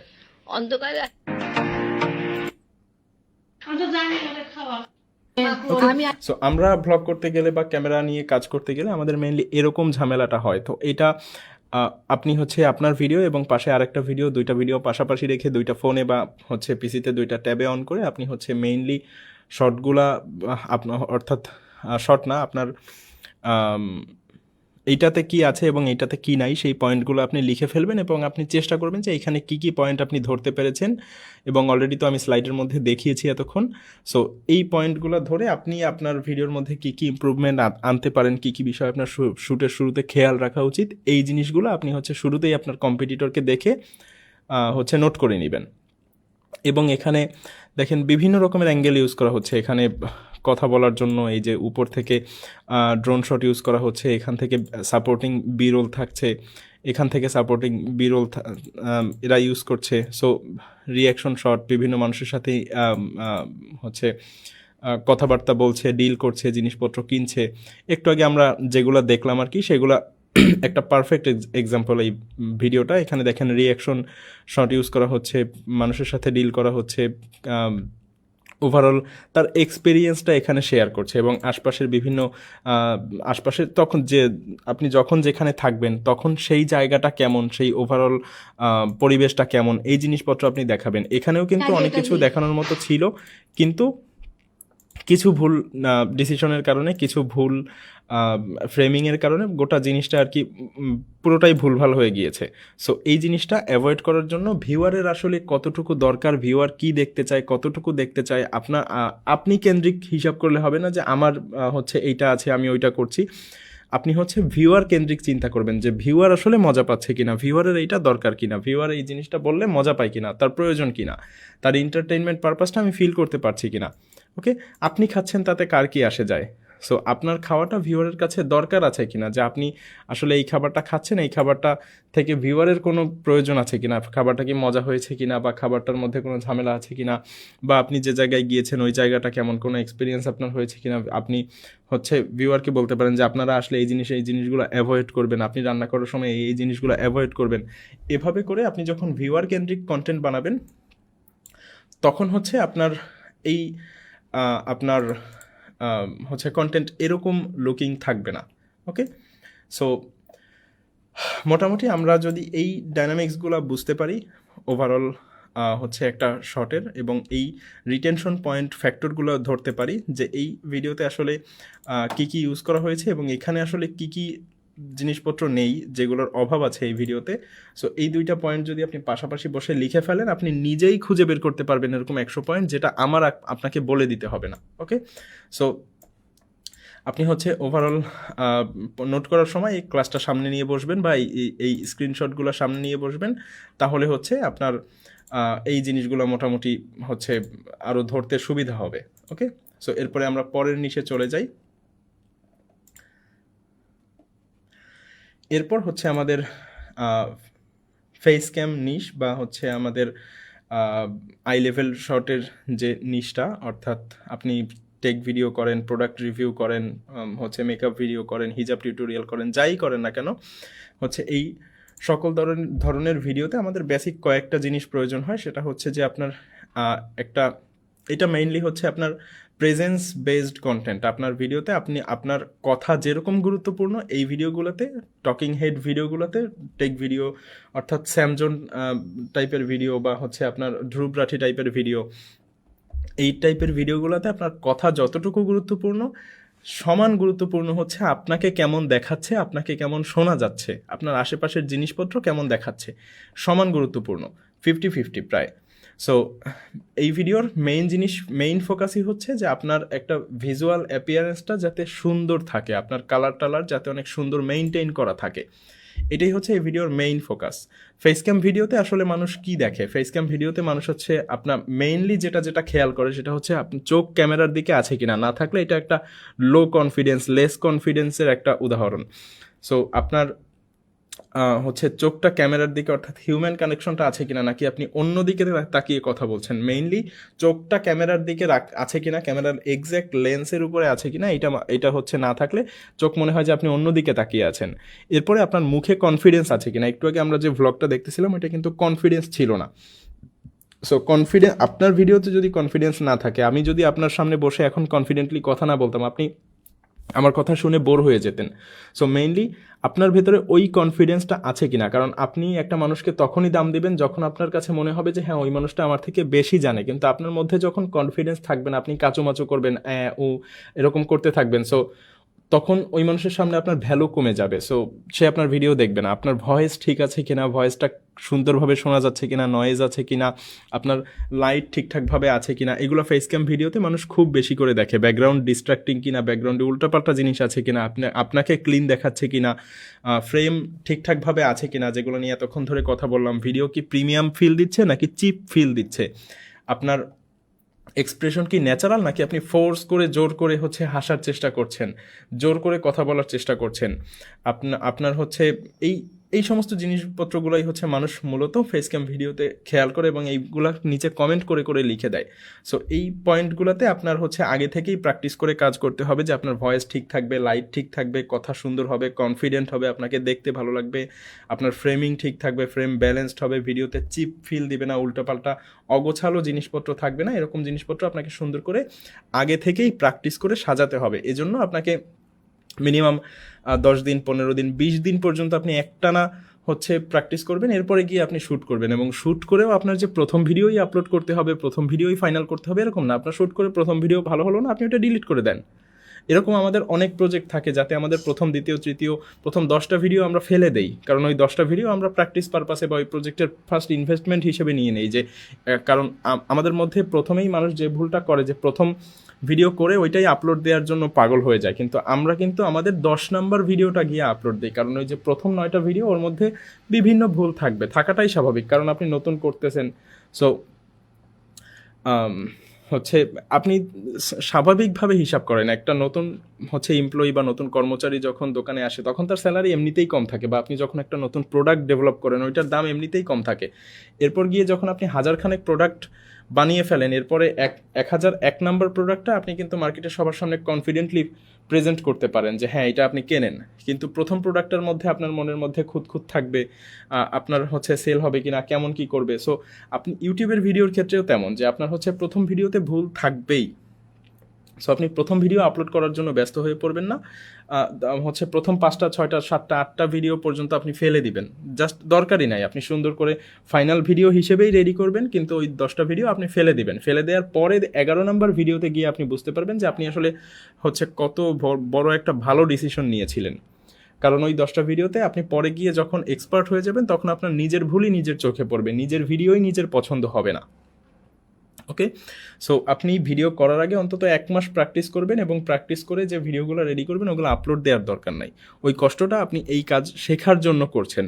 একাডেমিক নলেজে তো আমরা হচ্ছে একাডেমিকভাবে 10-11 বছর পড়ালেখা করে দেন একটা চাকরির জন্য অ্যাপ্লাই করি, জবের জন্য অ্যাপ্লাই করি। তো এখানে আপনি 10টা ভিডিও, প্রথম 10টা ভিডিও করে ওই 10টা থেকেই কেন আউটপুট আশা করেন? আপনি অন্তত 2 মাস এখানে খরচ করেন, 2 মাস পরে গিয়ে আপনি আউটপুটটা আশা করেন। এখানে আপনার এক্সপেকটেশনটা অনেক দ্রুত করে ফেলেন, এইটা করা ঠিক না। এই কারণেই হচ্ছে আপনাদের রেজাল্টটা আসে না। ওকে, সো ফেস ক্যামে আমাদের হচ্ছে পারফেক্টলি প্র্যাকটিস করে এই জিনিসপত্রগুলো ওভারঅল ফিক্স করে ফেলতে হবে। এরপরে মেইন টকিং হেড ভিডিওগুলোতে আপনার হচ্ছে প্রাইমারি শট একটাই থাকে, যেটাতে হচ্ছে ক্রিয়েটর মেইনলি ক্যামেরার দিকে তাকিয়ে কথা বলে। এরপরে এটার কিছু হচ্ছে আপনার হচ্ছে এটা হচ্ছে একটা শট দিয়েই কভার করা যায়। মূলত আপনি এই যে হাত হচ্ছে আপনার যদি ওভারঅল হাতটা শো করেন তাহলে হাতটা নাড়বেন, এবং এইটাই হচ্ছে আপনার প্রাইমারি শট হবে, এবং এইটাকেই আপনি জুম করে সেকেন্ডারি শট বানাতে পারেন, এবং এইটাকে আরও জুম করে আপনি টাইট ক্লোজ আপ শট যদি দরকার হয় সেটা বানাতে পারেন। এবং যদি আপনার এক্সট্রা একটা ক্যামেরা থাকে বা ফোন থাকে, সেটা দিয়ে যদি আপনি সাইডের একটা শট দিতে চান দিতে পারেন। এটা হচ্ছে ফুটেজকে অনেক সাপোর্ট দেয়।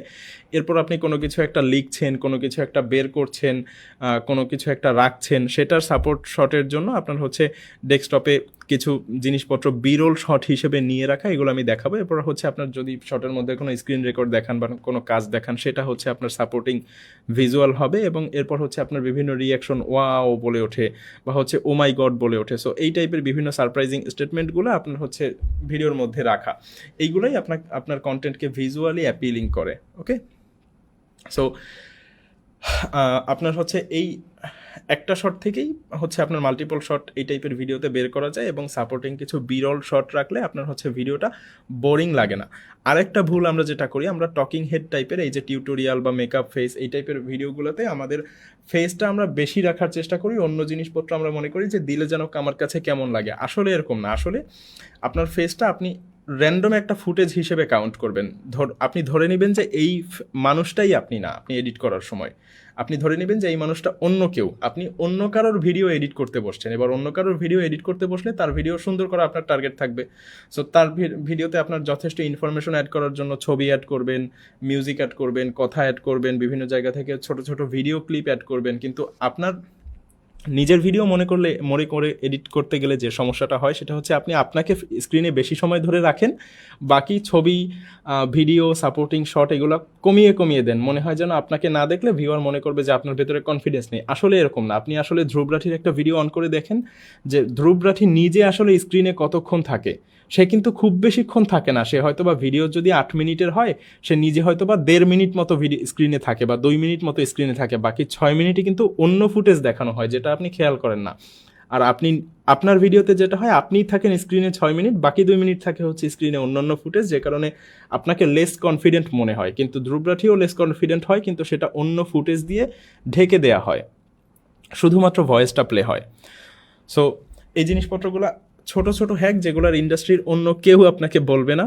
সো এই জিনিসপত্রগুলো হচ্ছে আপনাকে একটু আমি যে বলে দিলাম এমন না যে আপনি হচ্ছে শুনে এখন থেকেই ফলো করা শুরু করবেন, আপনিও হচ্ছে ভুলে যাওয়ার সম্ভাবনা আছে। সো এই জিনিসগুলো নোট ডাউন করবেন যাতে আপনার অবশ্যই মাথায় থাকে। ওকে, কারণ এইগুলো আমরা প্রিভিয়াসলিও বলেছি, অনেকেই ভুলে গেছে, অনেকে যারা মনে রেখেছে তারা এখান থেকে বেনিফিটেড হয়েছে।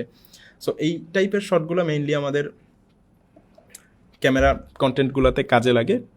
এরপর হচ্ছে আপনার ফেস ক্যাম ভিডিওতে ব্যাকগ্রাউন্ডটা একটা বড় ভূমিকা পালন করে। আপনার মেসি ব্যাকগ্রাউন্ড হচ্ছে আপনার ক্রিয়েটরকে একটু লেস কনফিডেন্ট, ডিস্ট্র্যাক্টেড, অগোছালো এই টাইপের ফিল দেয়, আনপ্রফেশনাল এই টাইপের ফিল দেয়। কিন্তু আপনার যদি সব কিছু গোছালো থাকে, সুন্দর সাজানো, অনেক সুন্দর একটা সেট আপ, তাহলে দেখবেন যে আপনার বিভিন্ন ব্র্যান্ডও আপনার সাথে কোলাবোরেট করার জন্য, আপনাকে স্পন্সর করার জন্য ঘুরে বেড়াচ্ছে, এবং এটা প্রিমিয়াম ফিল দেয়। কথা বলছেন একই, জাস্ট পেছনের জিনিসপত্রগুলো গোছালো আর অগোছালোর কারণে আপনি আইডেন্টিটি ক্রিয়েট করতে পারছেন না।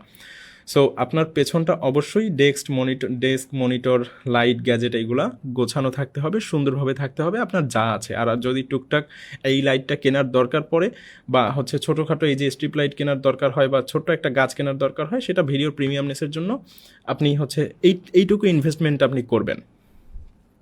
ওকে, সো আপনার এই ধরনের কন্টেন্টে সাপোর্টিং ভিজুয়াল কী হতে পারে আপনি টেক্সট দিচ্ছেন, স্ক্রিন এই যে এখানে যেরকম টেক্সট আছে এরকম টেক্সট আপনার ভিডিওর মধ্যে দিচ্ছেন, স্ক্রিন রেকর্ড দিচ্ছেন, আপনার হচ্ছে কোনো একটা লেখা আপনার মুখের উপর থেকে ভেসে উঠছে সেটা দিচ্ছেন, প্রোডাক্টের শট দিচ্ছেন, কফি বা চা বা খাতা বা কলম বা যে প্রোডাক্ট আপনি দেখাচ্ছেন, ফোন, আপনার হচ্ছে খাতা বন্ধ করছেন, কলম বন্ধ করছেন, খাতা রাখছেন, কলম তুলছেন, ফোন চাপছেন, এই সাপোর্টগুলো, এই শটগুলো আপনার সাপোর্টিং শট হিসেবে কাজ করবে আপনি কথা বলার মাঝখানে মাঝখানে। ওকে, এবং এইগুলো কেন দরকার? এগুলো দরকার হচ্ছে জাম্প কাট হাইড করার জন্য। অর্থাৎ আপনি যে এক ফুটেজ থেকে আর এক ফুটেজে গেলেন, বা আপনি যে কথা বলার মাঝখানে একটু কি বলবো এরকম একটু ভেবেছিলেন, ওই ভাবারটুকু তো আর আপনি ফুটেজে রেখে দিতে পারবেন না। সো ওই জায়গায় আপনি একটা কাট দিয়েছেন, কিন্তু ওই কাট দেওয়ার কারণে ফুটেজটা একটা ঝাঁকি লেগেছে, আপনার মাথা হুট করে এখান থেকে ওখানে সরে গিয়েছে।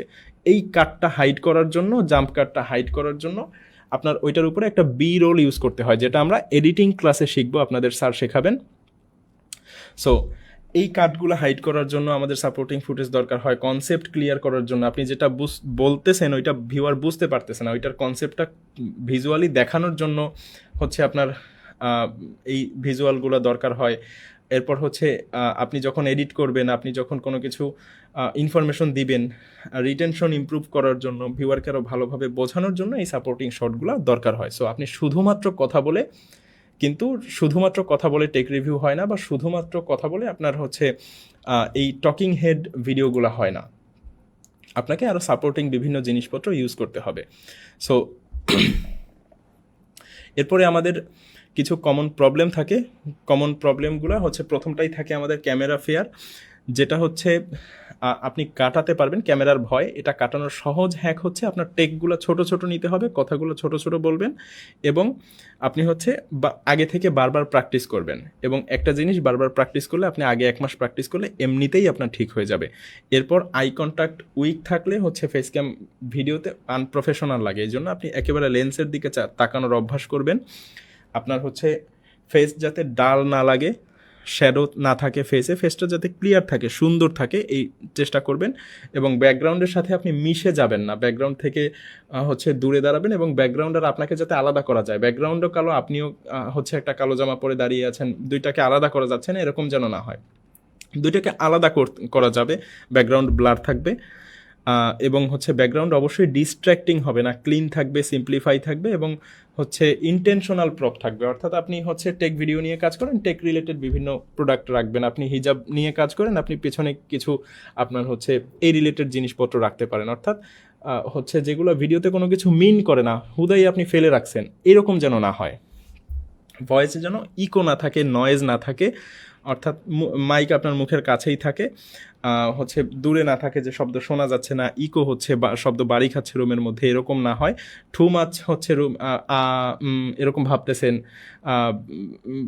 এই যে আমি এই কথা বলার মাঝখানে যে এইভাবে পজগুলা দেই, এই পজগুলা আপনি চেষ্টা করবেন কেটে দিতে, কারণ এগুলা কিছুটা স্বাভাবিক থাকে, কিন্তু অতিরিক্ত হয়ে গেলে তখন ভিউয়ারকে আপনার একটা আনপ্রফেশনাল ফিল দেয়। এবং কন্টেন্ট যাতে অ্যামাচার থাকে, অর্থাৎ কন্টেন্ট যাতে হোমমেড ফিল থাকে। মানুষ কিন্তু ইউটিউবে আপনার প্রেজেন্টেশন দেখতে আসে না, বা হচ্ছে একটা আলোচনা সভা দেখতে আসে না, মানুষ ইউটিউবে আসে হচ্ছে ন্যাচারাল কন্টেন্ট দেখতে, ফ্যামিলিয়ার কন্টেন্ট দেখতে। তো সেখানে আপনি কোট টাই পরে দাঁড়িয়ে, ফর্মাল হয়ে দাঁড়িয়ে একটা খুবই প্রফেশনাল জিনিস বোঝাচ্ছেন, এই জিনিস মানুষ ইউটিউবে করতে আসে না। মানুষ ইউটিউবে এন্টারটেনমেন্ট নিতে আসে, এবং সেটা অ্যামাচার ফিলের মধ্যে থেকে নিতে আসে, যে এখানে সে হচ্ছে একটা হোমমেড কন্টেন্ট দেখতে যাচ্ছে, বা একটা অ্যামাচার কন্টেন্ট দেখতে যাচ্ছে। টু মাচ প্রফেশনাল কোনো কন্টেন্ট সে দেখতে চায় না।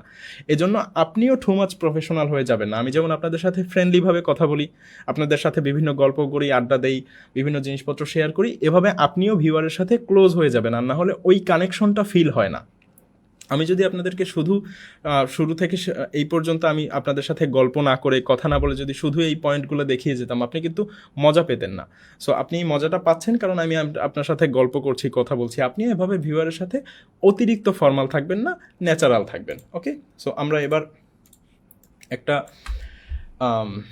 কন্টেন্টের উদাহরণও দেখব।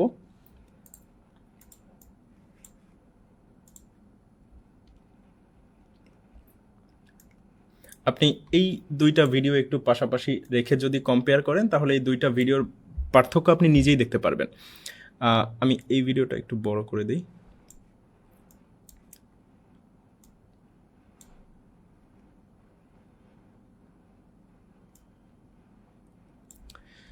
আপনি যদি এই দুইটা ভিডিও দেখেন, প্রথমে আপনি এটা দেখেন, দুইটাই আইফোন 16 প্রো ম্যাক্স, আবার দুইটাই সেম ভেরিয়েন্টের, বাট হ্যাঁ দামের তাও একটা তফাৎ রয়েছে। আইফোনের ব্যাপারটা দেখছি ভাই, বাট আজকের ভিডিওতে কিন্তু প্রায় আর এটা ব্র্যান্ড বলেন না কেন, অবশ্যই ইউএস ভ্যারি। আর আমার ওইটাই এবার আপনি এই ভিডিওটা দেখেন। एक और शानदार मोबाइल फोन के बारे में, और इस फोन का नाम है कि इसको डिटेल में जारी लेंगे जाएगा। अगर बात इसके अलावा वो दबा देना। এটাও দেখেন একটু। Welcome back to unbox wow 6C की मैं कर लेते हैं। तो ए साइन आपको यहाँ पर ये है, फुल फ्लेज सिम ट्रे आपको मिल जाती है डुअल सिम के साथ। ওকে, আমরা 3টা ভিডিওই দেখলাম। তো এখানে মেইনলি যে সমস্যাটা সেটা হচ্ছে আপনি এখানে দেখেন যে এটা ভিজুয়ালি কতটা সুন্দর। এখানে দুইটাই আইফোন 16 প্রো ম্যাক্স, প্রথমে একটা হচ্ছে এক ধরনের শট, এরপরে হচ্ছে সে আবার আবার লাভ দিয়ে বসে সেম আবার হচ্ছে আরেকটা ডায়লগ দিয়েছে যেটা হচ্ছে রিটেনশন ধরে রাখার কাজ করছে। এরপরে সে একটা সাপোর্টিং শট ইউজ করেছে। এরপরে আবার দেখেন সে হচ্ছে আবার হচ্ছে এখানে কিন্তু সে দাঁড়িয়ে থেকেই কথা বলতে পারতো, সে দেখেন আবার আবার সাইড থেকে এসেছে, এটা উপর থেকে নিচে বসে পড়েছে, এরপর সাপোর্টিং শট, এরপরে সে আবার এই সাইড থেকে এসেছে, দেখলেন হয়তো বা। সো এটা হচ্ছে রিটেনশন ফ্যাক্টর আপডেট করে, মানে রিটেনশন ফ্যাক্টরটা ধরে রাখে আপনার।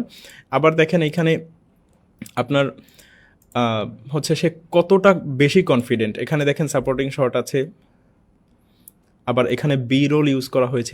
এই যে শটটা এক্সট্রা করে ফুটেজটা বসানো হয়েছে আইফোনের, কারণ আইফোন তো সে হাতে ধরেই দেখাচ্ছে, আবার তার এখানে এক্সট্রা করে দেখানো কেন দরকার হলো? এটা হচ্ছে একটা সাপোর্টিং ভিজুয়াল যেটা হচ্ছে আপনার রিটেনশনটা ধরে রাখার কাজ করে। ওকে, আপনি একাধিক শট ইউজ করতেছেন এবং তার স্ক্রিনের মধ্যে দেখেন খুব বেশি ডিস্ট্র্যাক্ট করে এরকম কোনো কিছু কিন্তু নাই। এখানে কিন্তু এলিমেন্ট খুব বেশি কিছু না, তার একটা ওয়াল, একটা পর্দা, একটা লাইট আর একটা লাইট।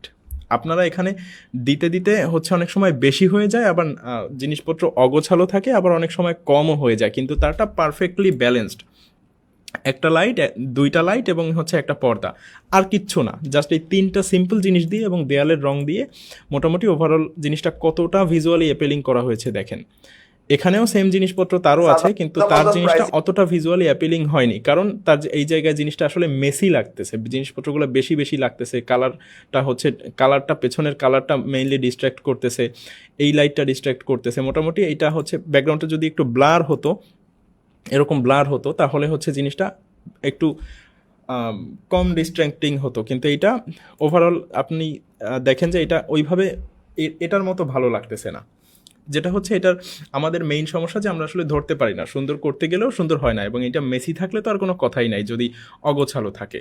এবং এখানে যে শটগুলো ইউজ করা হয়েছে, এখানেও সাপোর্টিং শট ইউজ করা হয়েছে, কিন্তু এখানে দেখেন সে একটা হচ্ছে টেবিলের উপরে যদি শট নেয় সে কত কিছু রেখে নেয়। দেখেন এখানে সে এটার উপরে রেখে একটা বি রোল নিয়েছে, এই ঘাসের উপরে রেখে একটা বি রোল নিয়েছে, এবং আপনি টেবিলের উপরে শটগুলো যদি দেখেন যে টেবিলের উপরে রাখলেও আপনার হচ্ছে কত সুন্দরভাবে রাখা হচ্ছে। এই যে সাইডে একটা, নিচে একটা হচ্ছে কার্পেট রাখা হয়েছে, সাইডে একটা বই শুধু শুধু রাখা হয়েছে সাপোর্টিংয়ের জন্য, সাপোর্ট করার জন্য ভিজুয়ালটাকে। কিন্তু এখানে দেখেন তার আশেপাশে কিছু নেই, জাস্ট একটা লাল কিছুর উপরে ভিডিও করা হয়েছে, যেটা আশপাশের বর্ডারটা ফাঁকা লাগতেছে।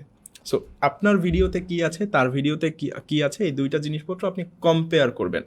কম্পেয়ার করে শর্ট তো আমি এক্সাম্পল দিয়েই দিলাম যে আপনার হচ্ছে এই জিনিসপত্রগুলো কম্পেয়ার করা শিখতে হবে, এবং ভিডিও আপলোড করার জন্য লাফালাফি করা যাবে না, ধৈর্য ধরে ভিডিও করে সেই ভিডিওগুলোর মধ্যে আপনার কি ভুল আছে সেগুলো ফাইন্ড আউট করে ভুলওয়ালা ভিডিও ডিলিট করা শিখতে হবে। ওকে, সো এই হচ্ছে ওভারঅল ব্যাপার। সো আজকের মতো তাহলে আমরা হচ্ছে শেষ করব। আমরা হচ্ছে আমাদের এই ক্লাসের আরও বেশ কিছু জিনিসপত্র দেখানো বাকি আছে, যেটা আমরা নেক্সট ক্লাসে দেখব। আপনাদের বেশ কিছু শর্ট দেখাতে হবে যে আপনারা হচ্ছে শর্টগুলো আসলে কিভাবে নেবেন, এই শর্টগুলো কিভাবে আরও হচ্ছে স্টেবলভাবে নিতে পারেন, সুন্দরভাবে নিতে পারেন। কিছু হ্যাকস দেখাবো যেগুলো আমরা নেক্সট ক্লাসে দেখবো ইনশাল্লাহ। তো তার আগ পর্যন্ত আমরা এই পর্যন্ত যেটা দেখেছি সেটা আজকের ক্লাসে যতটুকু দেখেছি, এই বিষয়ে আপনাদের কোনো কোশ্চেন আছে কি না, থাকলে করে ফেলেন। অ্যাটেন্ডেন্সটা দিয়ে ফেলেন, যারা অ্যাটেন্ডেন্স দেননি তারা অ্যাটেন্ডেন্সটা এখনই দিয়ে ফেলেন। আর হচ্ছে যদি ক্লাস বিষয়ক কোনো কোশ্চেন থাকে সেটা করে ফেলেন, একটু দ্রুত করবেন।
ভাই নিউজ নিশ তো অবশ্যই ভালো নিশ, কারণ নিউজ নিশে আপনার কোনোদিনই টপিকের অভাব হবে না, ফুটেজের অভাব হবে না। যদি নিউজ নিশ নিয়ে কাজ করতে চান নিউজ নিশ সিলেক্ট করতে পারেন। নিউজ নিশের ফুটেজের তো কখনো অভাব হবেই না, আপনার টপিকেরও অভাব হবে না, আপনি এবং প্রচুর পরিমাণে ভিউ হয়। আপনি প্রথমে নিউজ নিশ নিয়ে শুরু করলে প্রথমে এভারগ্রিন নিউজ করবেন, অর্থাৎ যেই নিউজগুলো সবসময় চলে। আর এরপরে যখন আপনার চ্যানেল র্যাঙ্ক করে যাবে তখন আপনি ট্রেন্ডিং নিউজ নিয়ে কাজ করবেন। ইউএস কন্টেন্ট, আচ্ছা ইউএস কন্টেন্ট নিয়েও কাজ করা যাবে। ইউএস কন্টেন্ট নিয়ে সামনে আমাদের ক্লাস আছে। ওকে, আমরা একটু দ্রুত কমেন্ট করব, অনেকক্ষণ ধরে চিল্লাপাল্লা করতেছি। শেষ করে দিব দ্রুত। ভাই আগের ইন্টারন্যাশনাল নিশ করবো নাকি ন্যাশনাল? আগে ন্যাশনাল করবেন, পরে ইন্টারন্যাশনাল করবেন। আগে ন্যাশনাল চ্যানেল থেকে অন্তত মাসে 10,000 টাকার মুখ হলেও দেখেন, এরপরে একটা কনফিডেন্স আসলে এরপরে আপনি ইন্টারন্যাশনাল নিশ শুরু করবেন।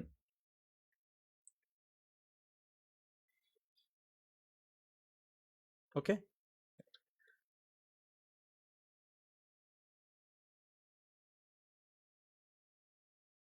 আর গাজী মোবারক ভাই আরও কয়েকদিন সময় পাবেন, অন্তত 5-7 দিন সময় পাবেন। 5-7 দিন বা 10 দিন বসে আপনি নিশটা সিলেক্ট করে ফেলেন, এর বেশি টাইম নিয়েন না। ভাই সাময়িক সমসাময়িক, আচ্ছা এটাই নিউজ নিশ। মইনুদ্দিন ভাই এটা নিয়ে কাজ করতে পারেন, সমসাময়িক বিষয় নিয়ে প্রচুর ভিউ হয়। ফেসলেস ভিডিও বানাতে চাই, ফেস ক্যামে সুইচ করতে চাই। হ্যাঁ, এখন ফেসলেস দিয়ে শুরু করেন, পরে ফেস পরে ফেস সহ কন্টেন্টে সুইচ করে যাবেন। হেলাল ভাই স্লাইডগুলো আমরা হচ্ছে সামনে যেই ক্লাসগুলা বেশি ইম্পর্টেন্ট স্লাইড, যেই ক্লাসগুলোর স্লাইড সেই স্লাইডগুলো দিয়ে দিব, এবং এই স্লাইডগুলোও আমি আপনাদেরকে দিয়ে দেওয়ার চেষ্টা করব।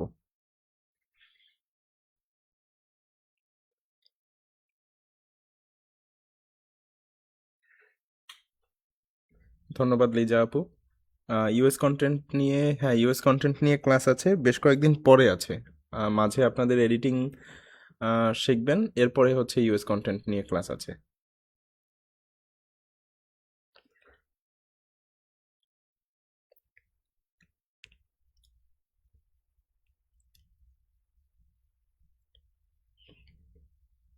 দর্শকের pain point, curiosity gap, perfect hook, এগুলো নিয়ে সামনে কথা বলবো ভাই। এগুলা হচ্ছে নিশের বিষয় না, নিশ রিলেটেড কোনো বিষয় না।